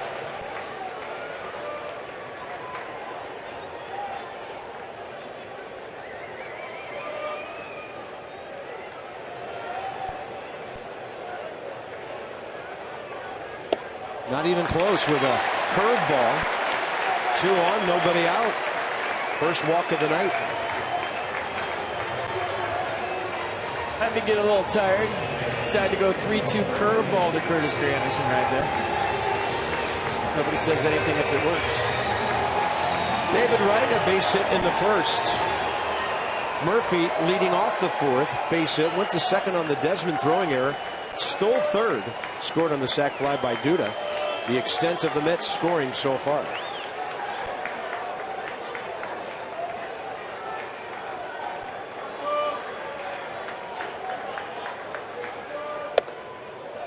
'94. Got a call. I don't think Murphy was happy with it. Thought it was tailing outside. Well, let's see if Mass and Dan channels an inner triple play right here from Asdrubal Cabrera with his report. If that happens, he'll never buy a suit in this network again.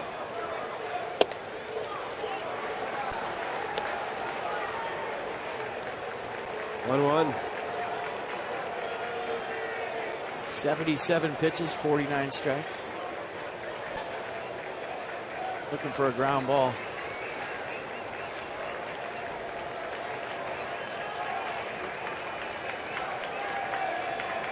Murphy's hit into 14 of them. This is a guy you don't want to pitch away too much because he's made an art form this year out of flipping the ball into left field. Left-hander Matt Thornton, who until a week and a half ago was in New York with the Yankees warming up for the Nats.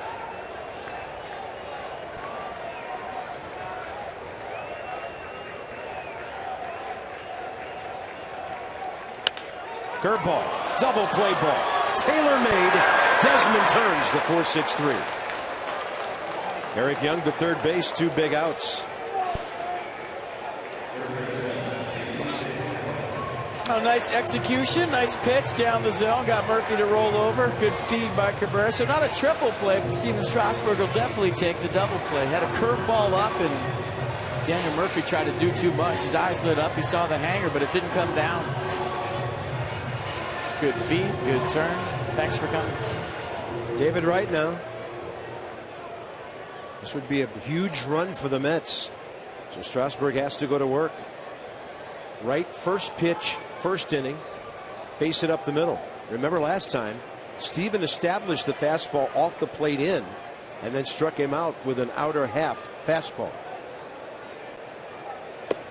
And that curve is working right now.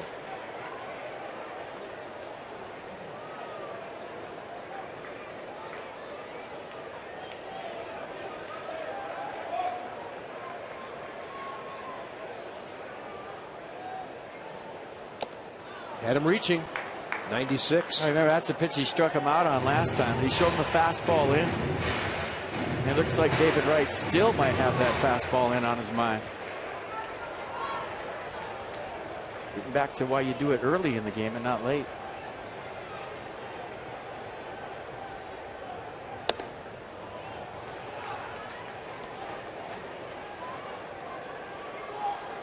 '97. I think he's hit 98 tonight.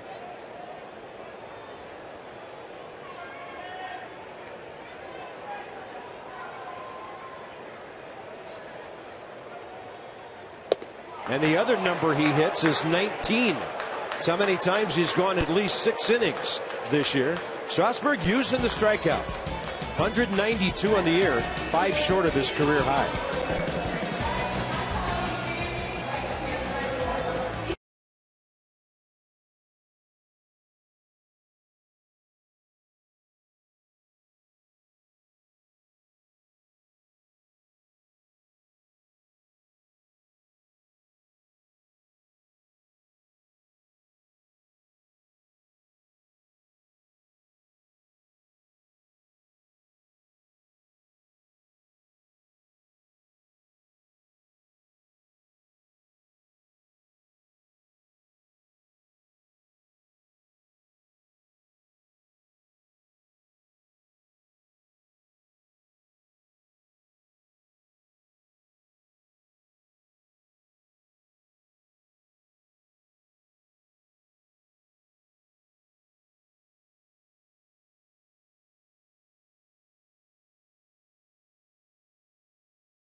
The final Nats Live concert of the season. That's presented by the Travel Channel. It's free, absolutely free with your Nats game ticket. Be there.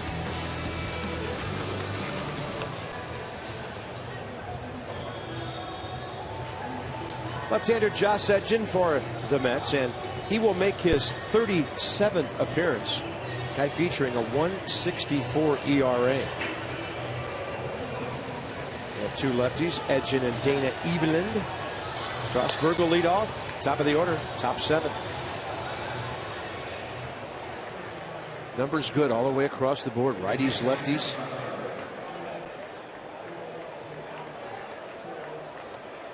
And Steven Strasburg facing him for the first time. He's had a good night bunting, couple of sacrifices. Well, he likes to hit off lefties. He's about to see a fastball slider. He'll cut the fastball. I got to change up with 2 strikes.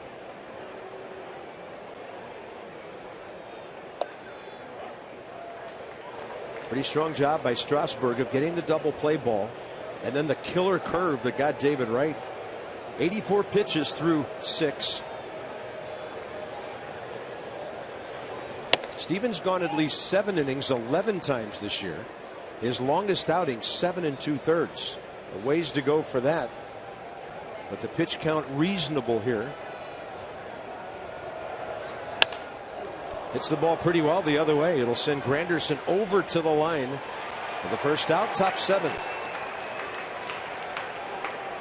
All right, how about a free t-shirt? That's right. Visit any Cox Solutions stores throughout Virginia for your free shirt. This is open to all fans.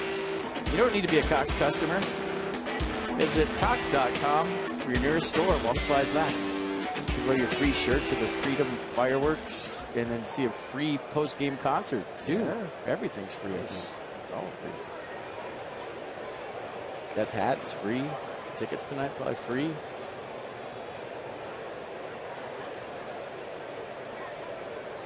There's Denard Span, 0 for 3 tonight. 0 for free.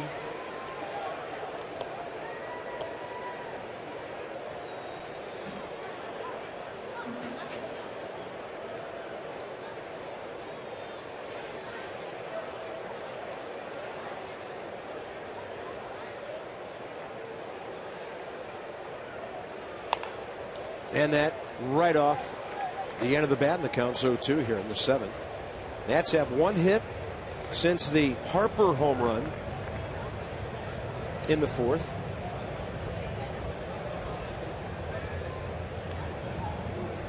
And Denard Span against Josh Edgin career 1 for 5 with a double.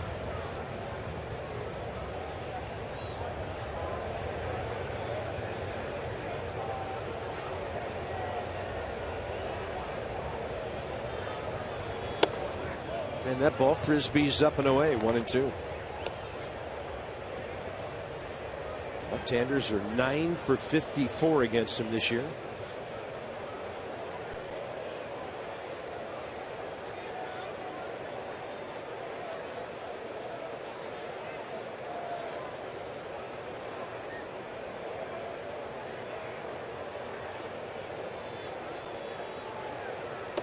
Josh Edgin did something early this year that got his season off to a great start, something no Met reliever had ever done.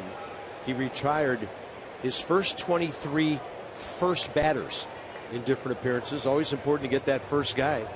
And he did it 23 times to start the season. Didn't let a first batter get on base until July 7th. Then he was sent to AAA.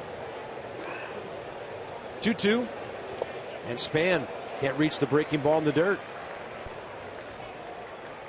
2 down.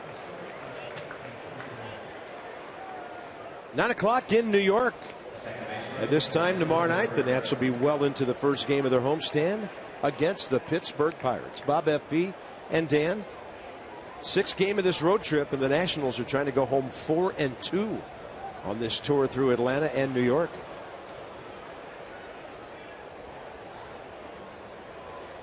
Asdrubal Cabrera looking for his first base hit as a Nat, right-handed.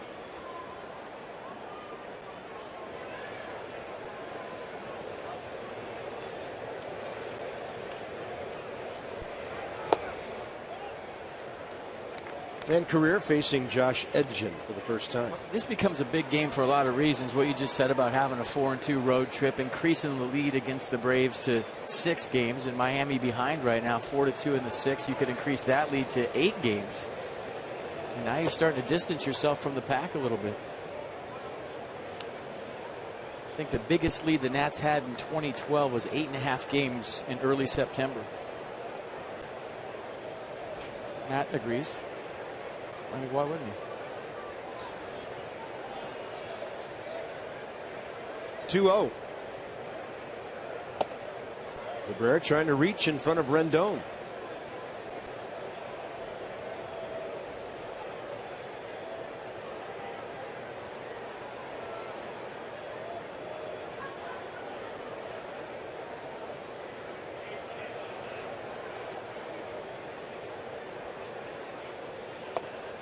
Four-pitch walk. And Cabrera on for the 2nd time tonight. All right, for every Nationals walk, Care First Blue Cross Blue Shield contributes $50 to support Girls on the Run DC. The Nationals have drawn 372 walks. That's $18,600. Care First Blue Cross Blue Shield encourages each of us to take a step towards a healthier and more active lifestyle. Yeah, 5 of those walks tonight. Anthony Rendon, 3 balls in the air, 2 to left, 1 to right. 0 for 2 career against the lefty Josh Edgin. I guarantee you they don't have that promo on the A's broadcast. Somebody's going broke. The A's have 18,000 walks to date. That's 2.6 million. 2-0, and suddenly Edgin not able to find the strike zone.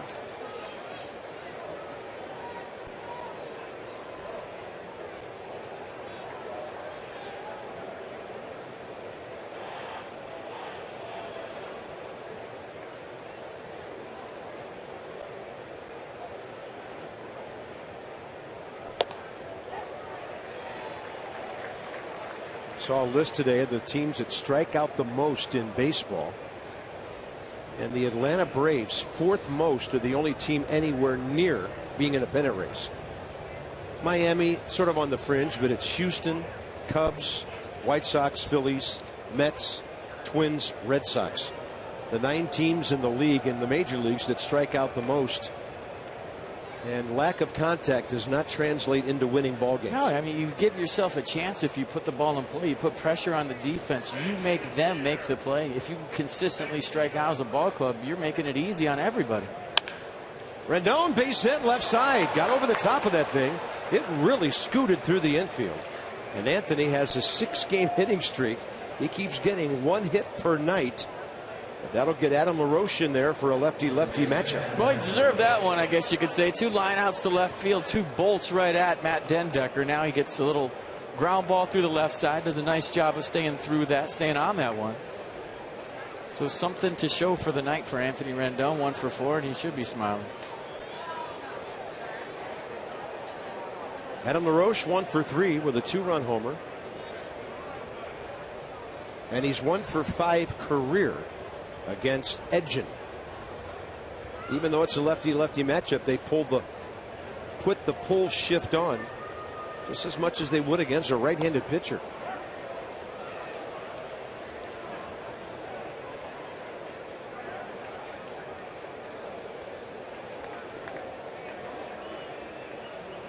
Well, he takes a breaking ball or something the other way.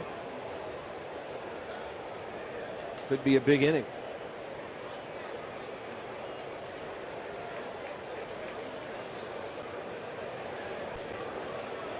That one way outside. Inside the numbers with Jeep.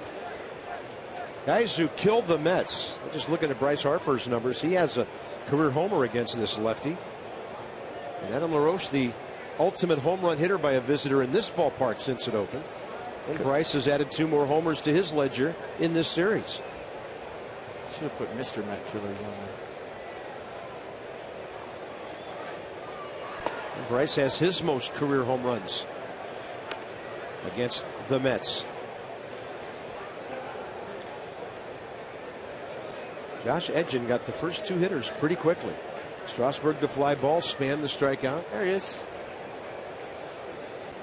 That is back to the field. That's pretty dangerous. I'm okay with that view. I like that view. I'm good there. He turns around. I'm running. 3-1. Do not want to see that grill. Oh. That's just where are sleeping you? on the plane. There goes sleeping when we get home. I'm surprised he hasn't come up to visit us. You know he's had to hear how much I've just absolutely crushed him over the last couple of years. Yeah, you would think. Possible the head wouldn't make it through the door. Maybe that's it. See, that's fine. Some stitches, not a big deal. I mean, that's how you see the baseball when you're going good, big. You never see it like that. Eyes on it. Runners will be moving. I'm telling Mrs. Met too. He's talking to that girl down there. Yeah, that's not right. Totally not right.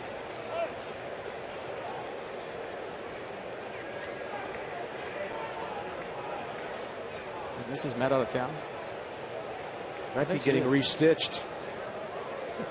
She's getting restitched. Getting some work done. LaRoche walks and the bases are loaded. 3 consecutive base runners, 2 on walks. And Terry Collins looks like he's going to make a move to a right-hander here. Man, this inning really got long for Edgin and the Mets in a hurry. He had this thing in hand.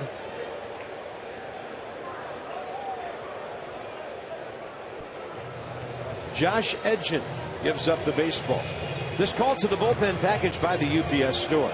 Your one-stop shop for all your small business needs. Let us handle your mailbox service needs. We love logistics. Carlos Torres against Ian Desmond in a moment.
Let's go Nats!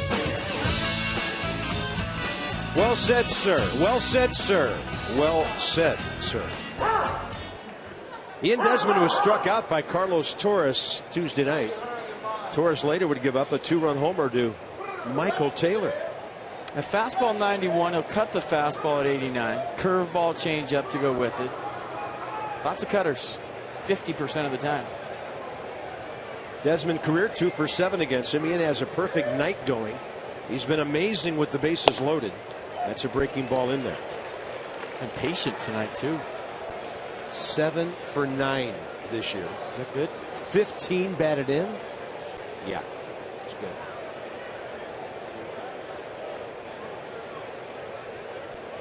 Target away. Went out to get that breaking ball. Counts 0-2.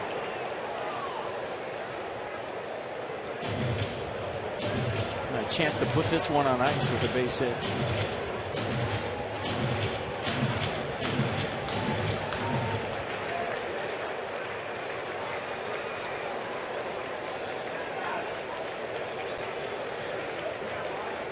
Also gives your bullpen a rest, your 3-run lead or less, your save bullpen a night off. So ultimately a really big part of this ball game when you think about it. Desmond a check swing.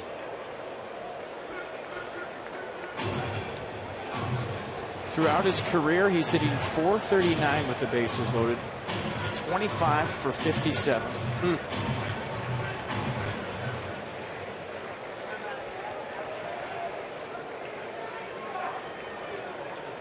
Couple of homers and 55 RBI. Upstairs with a fastball. And for Ian Desmond, not that time. Nats strand 7 through 7. And it's our Hyundai 7th inning stretch here at Citi Field. Beautiful night for a ball game. The Nats lead the Mets 4-1.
How about the night Steven Strasburg is having to this point? 84 pitches, 55 of those for strikes. A big ground ball double play when he needed it. It's made some big pitches and really established the inner half of the plate for strikes with his fastball early in the game, opening up the curveball and everything else on the other side.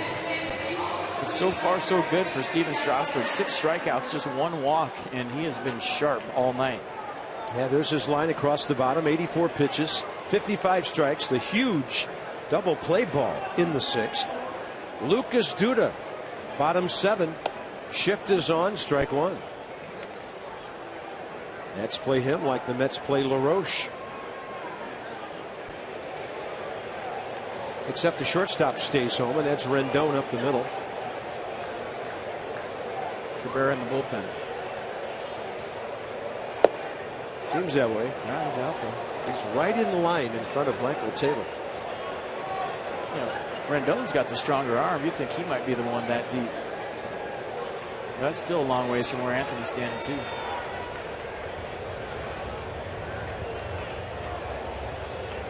And the 0-2. And with the off speed. Due to tonight 0 for 1, the sac fly. The pinned Denard Span up against the sign in deep right center.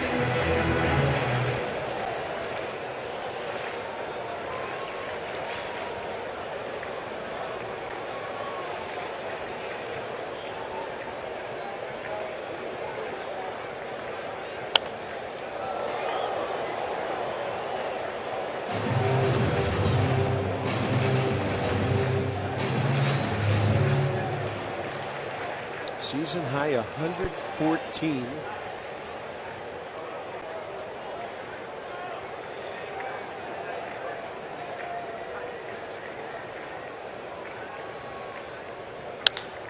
And a ball hit pretty well out to center. Span on the move. Right in front of 408 to put it away. I mean, it's to the point now after almost 2 years that on a bolt to center field, Carp, you can call it like a 3-hopper to first base. I mean, he gets such good jumps. I mean, even the shadow of the apple doesn't faze him. Travis d'Arnaud. Foul out to LaRoche and a bouncing ball to Cabrera.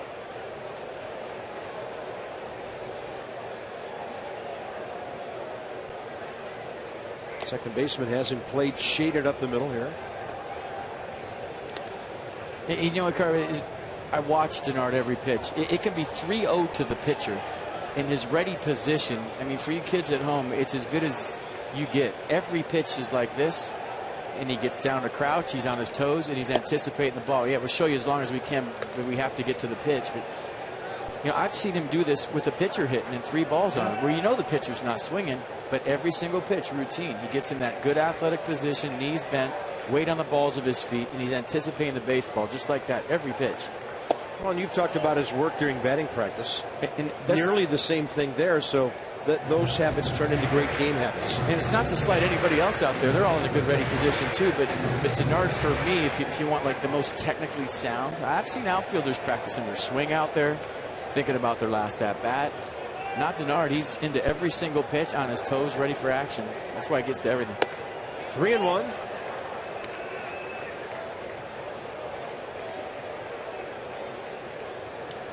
Strasburg 192 strikeouts, 36 walks. Granderson last inning, the only one tonight. Looking to throw a strike here. Didn't get the call. It was pretty close. d'Arnaud aboard with 1 out. With more on Denard Span, a man who's been talking about him a lot lately. All right, Dan.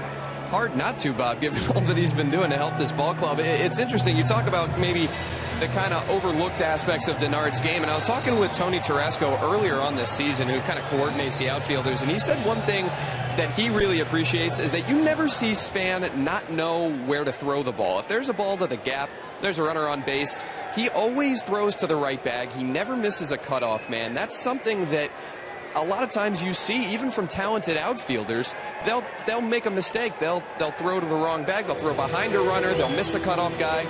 He says Denard Span never does that. He always has an idea of where he needs to go with the ball, and that's something that he really appreciates. That's just knowing what you're going to do with it before the ball comes. You go over a mental checklist every pitch. If this ball's hit hard to me, I'm going to do this. If it's hit to my right, I'm going to do this. If it's hit soft, I'm going to do that. And it's something that's hard for young players to learn, Carp. It takes a long time, is that focus every single pitch. Yeah. Of the whole game when you're standing on defense, that the ball is coming to me. If you could train yourself as a young player to be in that mindset, it's coming to me, it's coming to me, it's coming to me, ball one. Now you take a deep breath, you relax, you regroup for about 20 seconds. And as you get in your ready position, this is how you're talking to yourself. It's coming to me, it's coming to me. If you could do that every single pitch for the whole game, that's how you raise your level as a defensive player. Even at the highest level, there's guys that don't do that, and all of a sudden the ball's hit to them and they go, oh, I wasn't ready for it. They don't get the first step jump, whether it's an infielder or an outfielder, and the ball drops. Well, here's Dendecker. He just, any kind of jam, you hope somebody hits the ball to your center fielder. Maybe the only time you don't, runner at third. Man, this is great right here for you younger players. Well, just watch the yard span on this pitch. Something little, but it's something big. He's ready. Even on a foul ball over the third base dugout, he's taking a little jab step, ready for it. And as a center fielder, you have the luxury of seeing where the pitch location is going before the swing, so you almost can get into sort of a lean. If you see the fastball going away, that's going to go to my right. It's the best part about center field, you get to see the strike zone.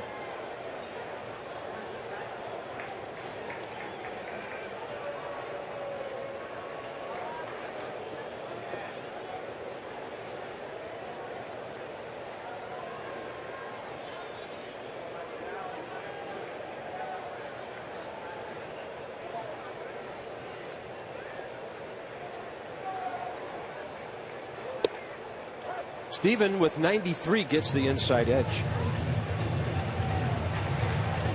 Nissan will track it. So 93, inner half. Hard changeup or took something off his fastball, one or the other. I think it was a heater.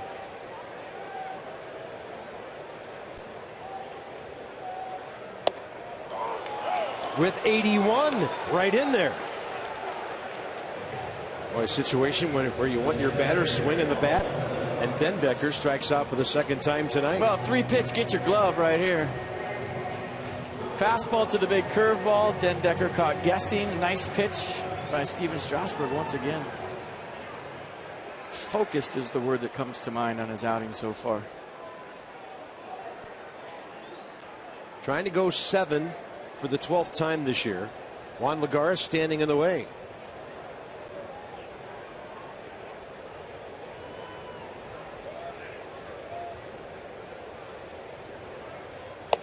He has been rolling in that breaking ball, and really more than rolling it in, snapping it in on some of these right-handed batters.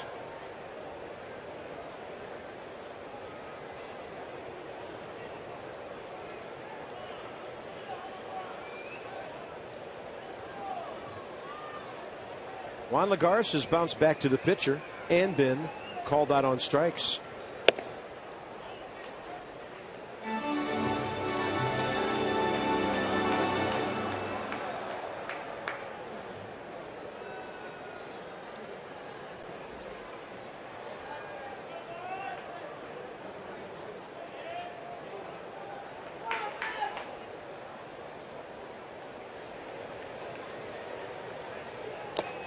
Foul tip.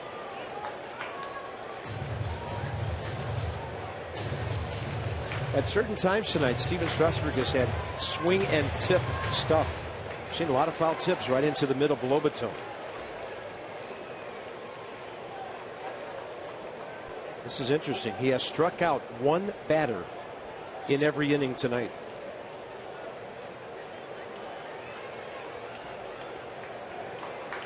And make it 2 in the 7th. Strasburg dominant tonight and getting closer to that career high in strikeouts for a season.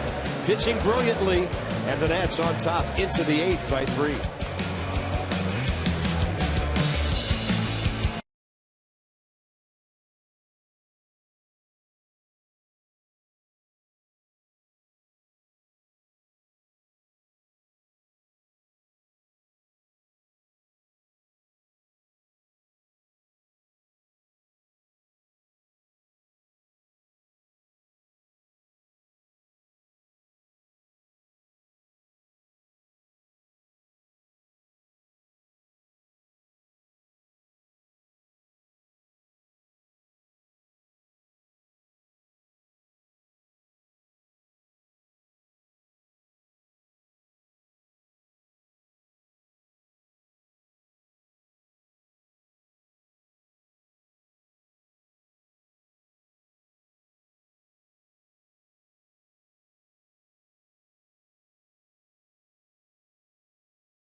To retransmit it in any form. And the accounts and descriptions of this game may not be disseminated without the express written consent of the Washington Nationals. Well, they got the field ready. Bryce was ready. Adam LaRoche was ready. Steven Strasburg was ready. The big names are coming up big tonight. And we go back to last Thursday. It was the 13th inning when Bryce Harper faced Carlos Torres. Was he ready?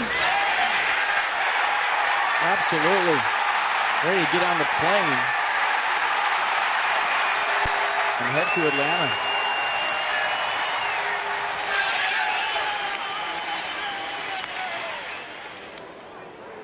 Well, Bryce has added 2 more home runs in this series, so he's had quite a week. 1 for 3 tonight. Breaking ball drops in. Bryce Harper 2 for 6 career against Torres.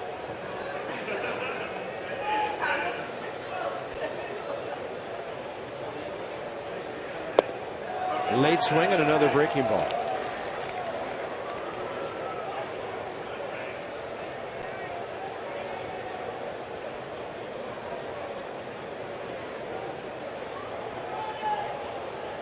Triple up, throw 3 in a row. I wouldn't throw him a fastball unless you're going to show it to him way upstairs. There's certain times when you have a hit, a home run in the game. He threw 2 curveballs. You swung through 1. That was a show me fastball, token heater up. You're not supposed to sit soft with 2 strikes, but if you ever did, got to go back to that curveball, doesn't he? That's why I hit 245. Got to go back to the curveball now, doesn't it? Once in a while, you just guess. You do, and all good hitters will tell you they do. It's riskier, obviously, with 2 strikes, but if it's an educated guess based on what's already happened, it's more of a process of elimination than a guess. There it is. Yeah, Bryce able to get to it.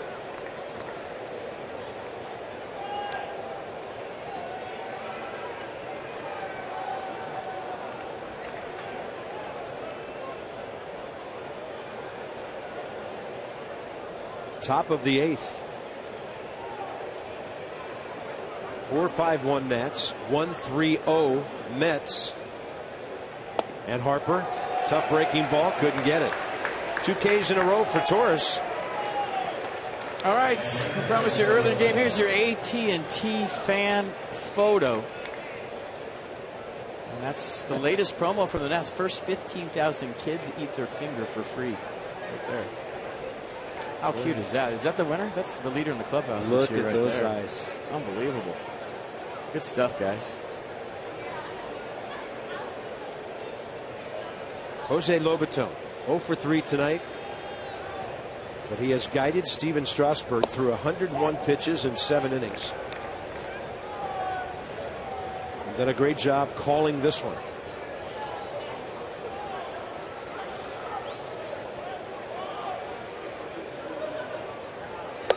Torres got some kind of breaking ball going tonight. Jose Lobaton facing him for the first time. Tyler Clippard, it appears, for the 8th. He's kind of like a closer. You don't warm him unless you're going to bring him in, right? Well, 3-run lead makes sense. That's his role. Strasburg, 101 pitches as mentioned, 66 strikes, 8 strikeouts, 2 walks, giving the Mets only 3 hits.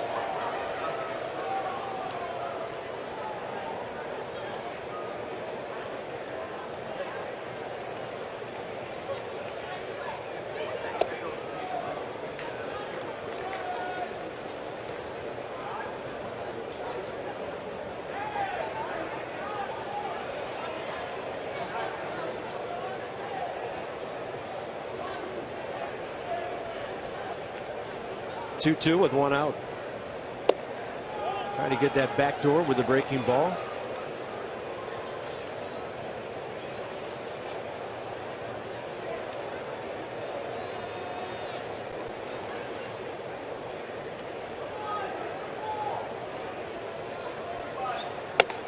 Lobaton, a good take. Fastball up, didn't go. He's aboard.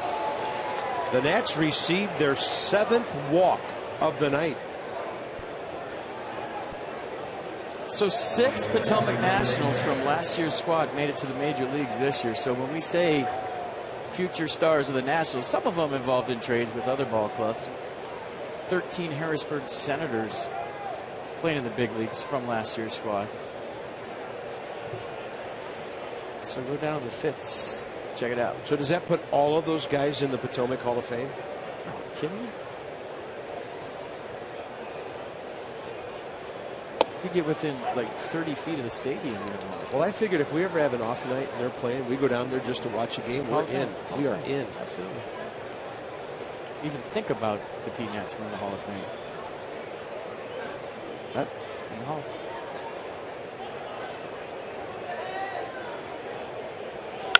That ball hit by Taylor. Deep right center. And it is caught by Juan Lagares. All the way back to first goes Lobato. The young man obviously power to the other field. And that's out of here in a lot of parks. Almost every other one. And Juan Lagares, a guy that covers almost just as much ground, or maybe as much as Denard Span. Look at this extension from Michael Taylor. You see the dugout get up. I thought this was way out of here. And Lagares with the great routes. Does a nice job of putting on the brakes, knowing where he's at, not running into the fence. But how about the swing by Michael Taylor? Another display of the opposite field power from the young right fielder for the Nats. That was impressive. What a sound. There's Kevin Franzen to pinch hit.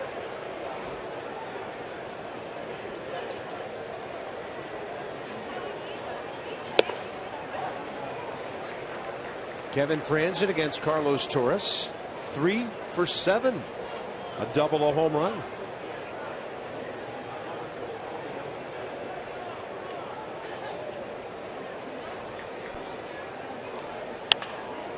And that's high in the air, right field corner. Granderson with room, fair ball. The Nationals are gone in the top of the 8th. They've stranded 8 runners tonight. Tyler Clippard now for the 8th 3-run lead.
Focus, the command was as good as we've seen it with the fastball, especially to the inner half to right-handers.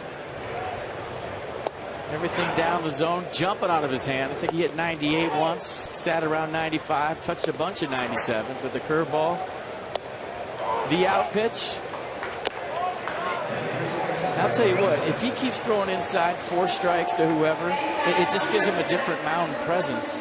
It's not as a comfortable at bat as it was before when maybe the fastballs are way more than it's in. And I love it. It might just turn everything around for him tonight. You can see the proof. Matt Williams and Masson want to challenge you to a game of Fungo Golf. It's the Care First Fan Challenge. Tweet using hashtag #IChallengeMatt all week long, and you'll have a chance to win. Care First Blue Cross Blue Shield encourages each of us to take a step towards a more active lifestyle by playing more fungo golf. That'll get you in shape. Round is a shape. Tyler Clippard, 55th appearance. Fastball, curveball, changeup splits. Fastball average is exactly 91. Facing Wilmer Flores, who's 0 for 1 career against him.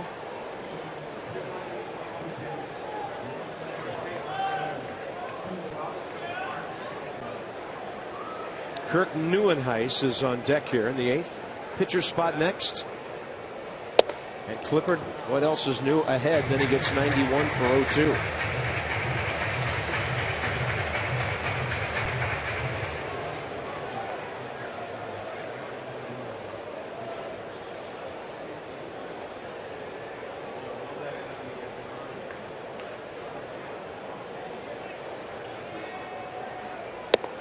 And then the 91 again.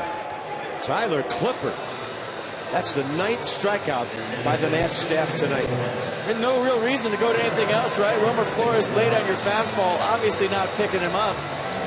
And all 3 pitches right in the same spot. Look at that command from Tyler Clippard. So a 3-pitch, get your glove.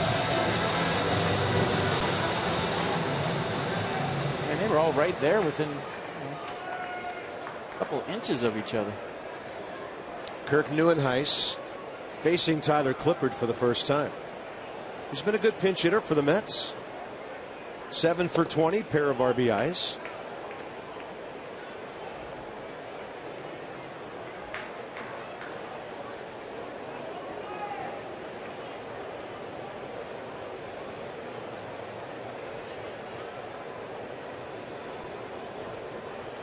His last 3 pitches, the Clippard took through to Wilmer Flores. I couldn't do that with my pen on the telestrator in the pitch track, and he just did it with 91.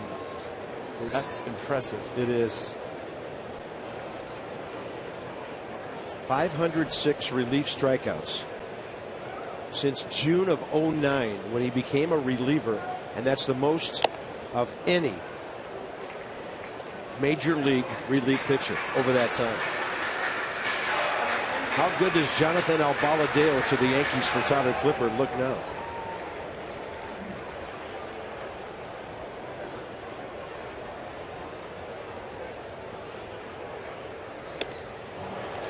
He's got the heat going tonight, mixing things up a bit there to Neuenhuis.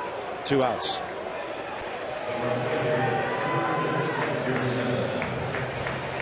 Oh, to the fastball, and it's jumping tonight, regardless if it says low 90s. I mean, just look at the swings. Reed swings. Neuenhuis late. Flores late. Clippard's got it going on. Curtis Granderson retired by Clippard last night on that spectacular play by Cabrera on the foul ball. So they're trying to take the first pitch, swing at the first pitch. Everything strikes right now. Granderson 0 for 4 career with a walk against Tyler. And tonight he's 0 for 2 with a base on balls.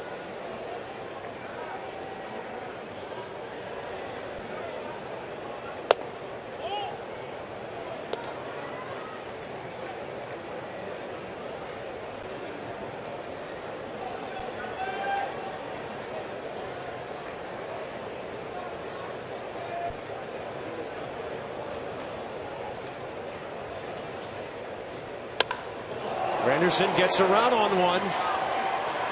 Taylor in the corner. Just enough room to put it away. Clippard another scoreless 8th inning. The Nats into the 9th by 3, looking for a sweep.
Ocean City, Maryland. Put your vacation days to good use in Ocean City, Maryland. Book now at OCOcean.com. By Coons. When you're talking cars, you're talking Coons. And by Navy Federal Credit Union. 4 million members, 4 million stories. Navy Federal Credit Union. The Mess and Chopper, some beautiful views of Manhattan tonight. What a night. Absolutely gorgeous. Tomorrow night we're back home. Can't wait to see you guys at Nationals Park. It'll be Charlie Morton 5-11 and only 2-7 on the road for the Pirates. Tanner Roark looking for number 12.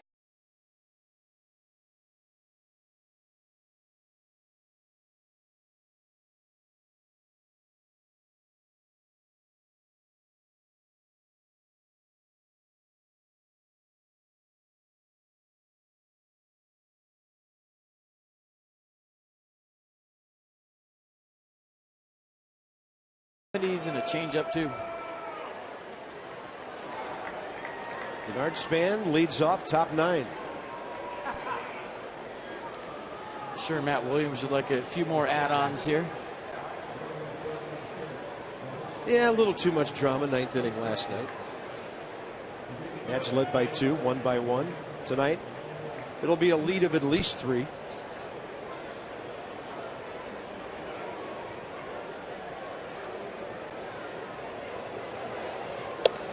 And a breaking ball for a strike to Denard Span, who is 1 for 4 career against Mejia. Right now, the Mets closer, but needing some work.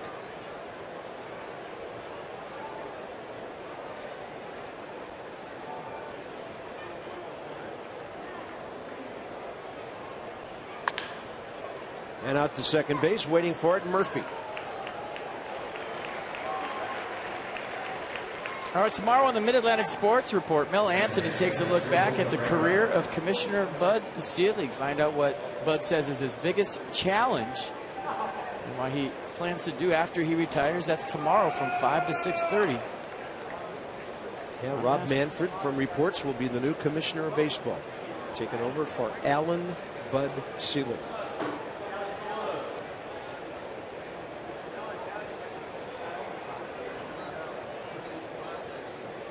Cabrera 0 for 2, but a pair of walks and a run scored. A very lucrative position with a lot of power.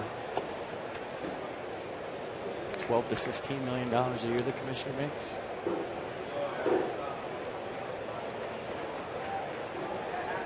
And you would change.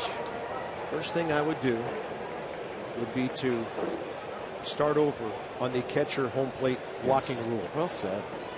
Hear, hear. I think that's going to happen anyways. I mean, I like the fact that it's keeping catchers safe. I just don't like the fact that there's such a gray area there, and you know, you do everything right on defense and you could be penalized because your catcher's foot was 3% in foul territory and 97% of his body was in fair territory. It just doesn't make sense to me.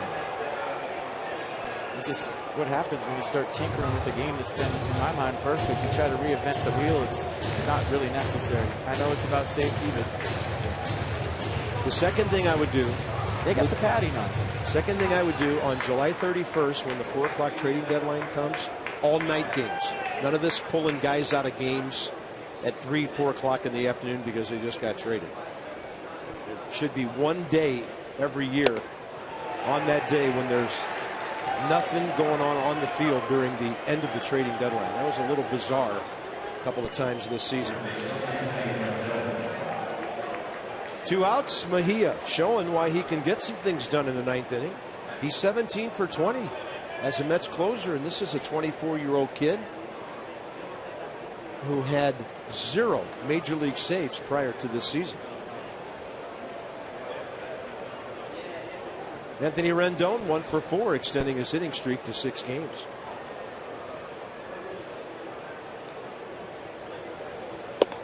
I would make all the postseason starts so the hitters could see the baseball. Yeah. Nothing between 4 o'clock and what, 6:15? If there happens to be 2 games going on at the same time and it's a 1 o'clock start, it's a 1 o'clock start. Day baseball in the playoffs. And you have night games. Those 4 o'clock starts when you have shadows and guys work all season long to get to the postseason. Then you go out there and you have a 1-0 game with 4 total hits because nobody could see it. That's not right. No, not after you played for 7 months, including spring training, to get there. Because you know what kind of pitching you're going to face. Rendon hits it sharply to his left. Wilmer Flores made it look pretty easy. A 1-2-3 ninth. 3 outs to get. Murphy, Wright, and Duda coming up for the Mets. Blevins and Soriano.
It would be great to come home with a sweep and a 4-2 road trip. Rafael Soriano will start the 9th.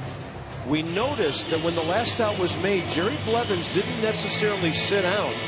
And it's possible that if Murphy and Wright got on, putting the tying run in the batter's box, maybe we would see Blevins against Lucas Duda. We'll see. 48th game, roughed up last night, but only gave up 1 run on 3 hits. Rescued by some Matt Williams infield defense strategy that worked out, and then able to get the last out himself on a comebacker to Curtis Granderson. RBI Baseball back, all 30 big league teams, 2014 players as well. Retro 2-button style baseball game takes us back to the old days. Visit RBIGame.com. Check it out, download today on your console and mobile device.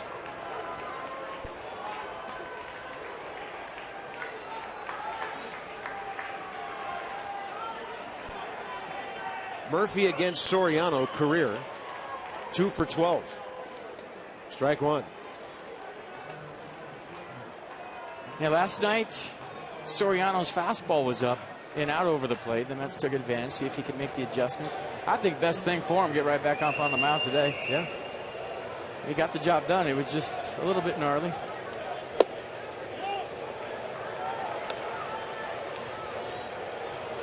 Murphy 1 for 3 tonight and 3 for 11 in this series.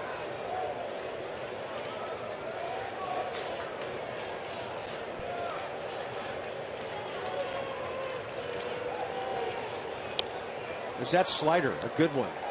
Started off inner edge and got under the hands of Murphy. One of the better ones he's thrown this year. I mean, watch the action on this slider from Rafael. So good that Jose Lobaton, who's as good as it gets back there, couldn't catch it.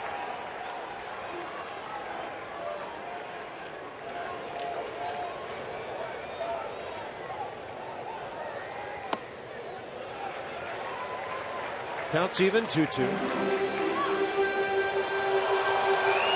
Well, the first hitter maybe determines how this whole inning goes. If you get Murphy, no way Duda could be the tying run.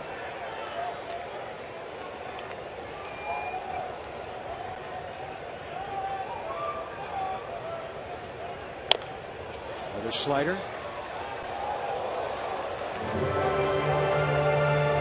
Nationals trying to go 13 games over.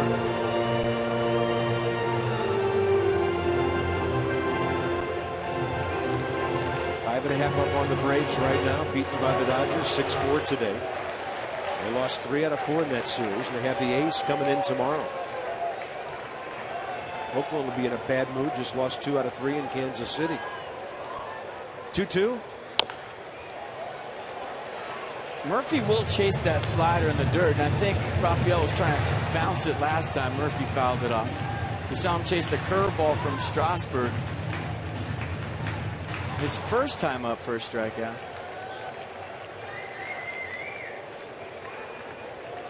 Not too many holes in the swing of Daniel Murphy, but he will chase a ball in the dirt off speed with 2 strikes on occasion.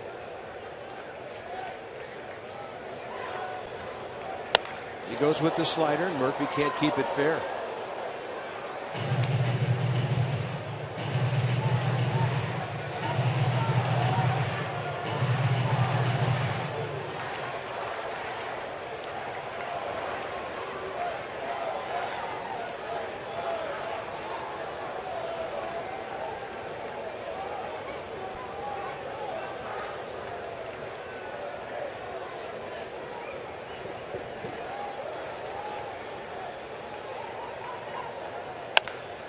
Hot shot, 1 hop. Cabrera, big out to start the 9th.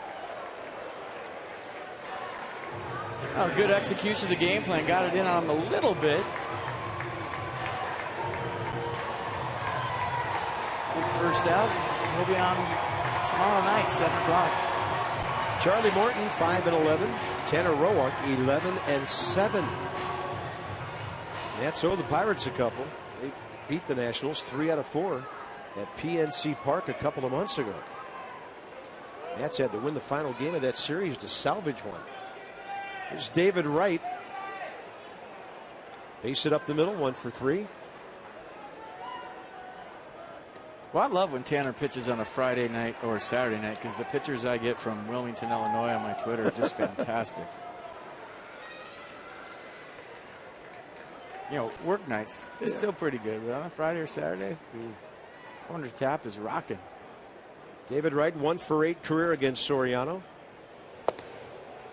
22,782 paid tonight. A lot of them headed for the exit as soon as Michael Taylor caught that fly ball in the right field corner, ending the 8th inning. David Wright, I was about to say taking a strike, but Soriano didn't get the call. He's been taking a strike this whole at bat. He's trying to get on. Soriano back off the mound, little regroup, grabs the rosin, licks his fingers.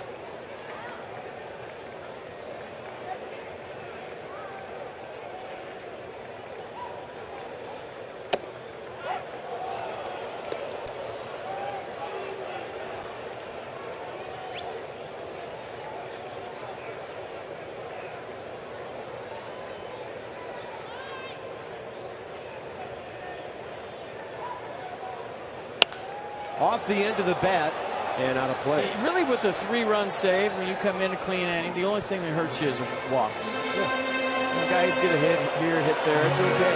When you start putting guys on for free, that's when it starts to get some drama involved. Just make them swing it, let your defense work. You come in with a 3-run lead, it takes 4 to 5 hits to beat you.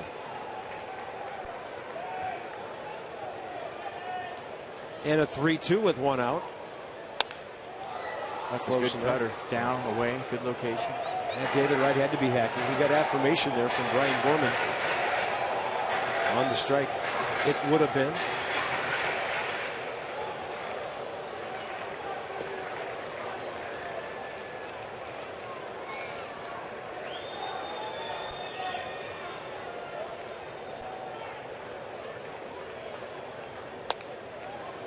The battle continues. A good one.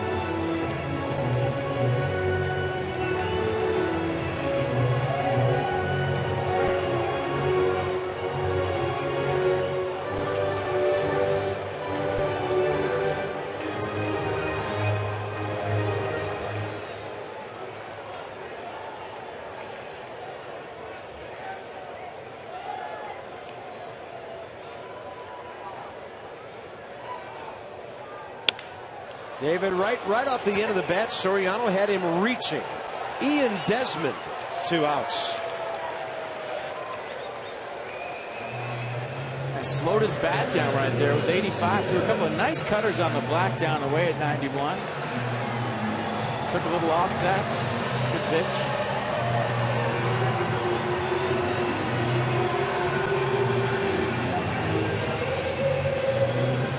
Lucas Duda, the hitter.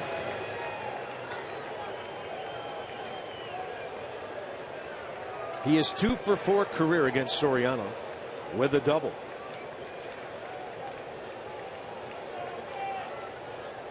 Nationals an out away from a 6-game lead in the East.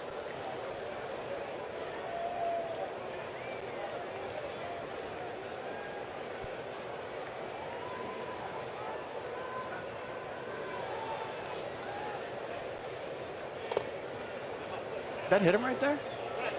Lucas Duda says it hit my foot. I thought it hit his back leg or his back foot. Yeah, no call by Brian Gorman. Terry Collins would come out of the dugout, isn't he? You would think he needs a base runner. Huh. You see somebody back on the phone down there. Yeah. I don't know why Lucas Duda didn't just go to first base. Yeah, he didn't sell it, that's for sure. Yeah. Bob Guerin, their bench coach, was in the background FP on the phone. I thought this hit his back foot or his back leg or something. No, it didn't. That might have hit right between the toes. And now they're going to go have a look. Terry said something funny, Lucas, because they're both cracking up. And like, don't be afraid to sell it next time. Well, I think he just wanted to make the umpires walk down the third baseline is what I was getting out of that. No, Duda didn't react like he was hurt or that it even irritated him. He just stood there. There was a game in Wrigley Field where Nate McLeod went to first base on a ball that didn't hit him. He showed the replay. It was the second game of the doubleheader, the Fox game. He showed the replay a bunch of times. Nate sold it so well that Renteria, excuse me, the manager for the Cubs, didn't even challenge it, didn't even appeal it. And if he did, they'd have brought McLeod back. He was still had to hit. Blake Trinan ended up reaching, and that scored a bunch of runs. It was a big play in the game. Now remember, this has to be conclusive that it hit him. It was very close to his front foot, and then we saw the ball hit the dirt. You saw the dirt fly. No reaction by the hitter. No call by Brian Gorman. I mean, this just has to be put the headphones on. No, it didn't hit him. Okay, thanks. Talk to you later. Where we hung up.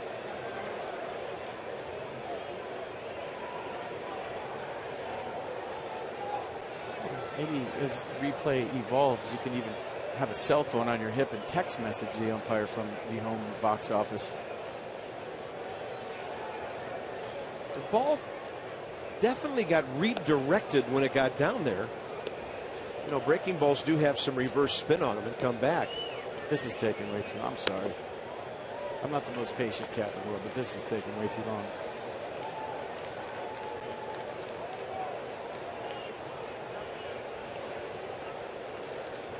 You know, and if it takes this long, that tells me it's inconclusive. If it takes this long, it's telling me it's taking too long.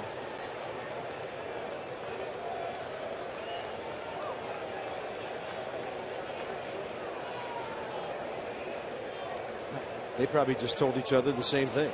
How's your reception? I don't know.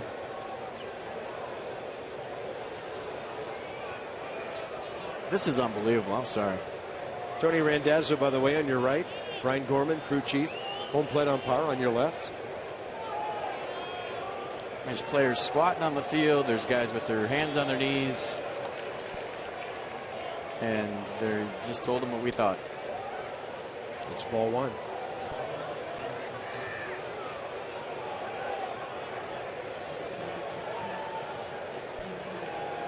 Almost 3 minutes on that. There's Lucas Duda back in there, 0 for 2 with the sac fly tonight. Is it the time when they put their headsets on and they take it off? Is that how they do it? I feel like it took way longer. Yeah, I don't know how else they would do it.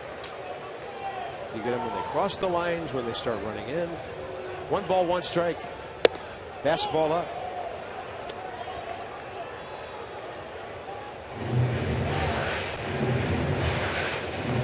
3-1 Nats.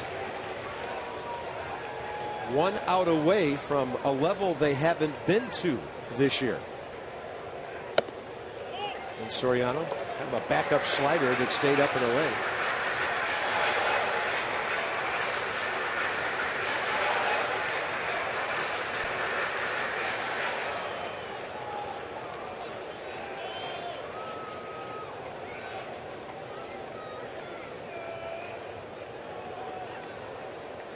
And a 3-1. Might have been off the plate inside. There's some good cut on the Soriano heater tonight.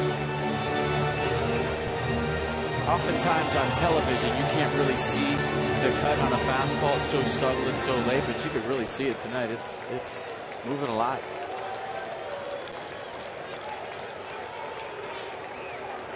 (3-2). And he breaks his bat. Right field, Cabrera. Yes, and the game is over. The series is over. The Nats sweep, and for the first time this year, they are 13 games over 500 and lead Atlanta by 6. So the Nats have played 21 of their last 30 games on the road. They were even at the start of that with the Braves. Now they're 6 games up, and they go home. They put their white unis on, and folks, we're coming home, and we can't wait.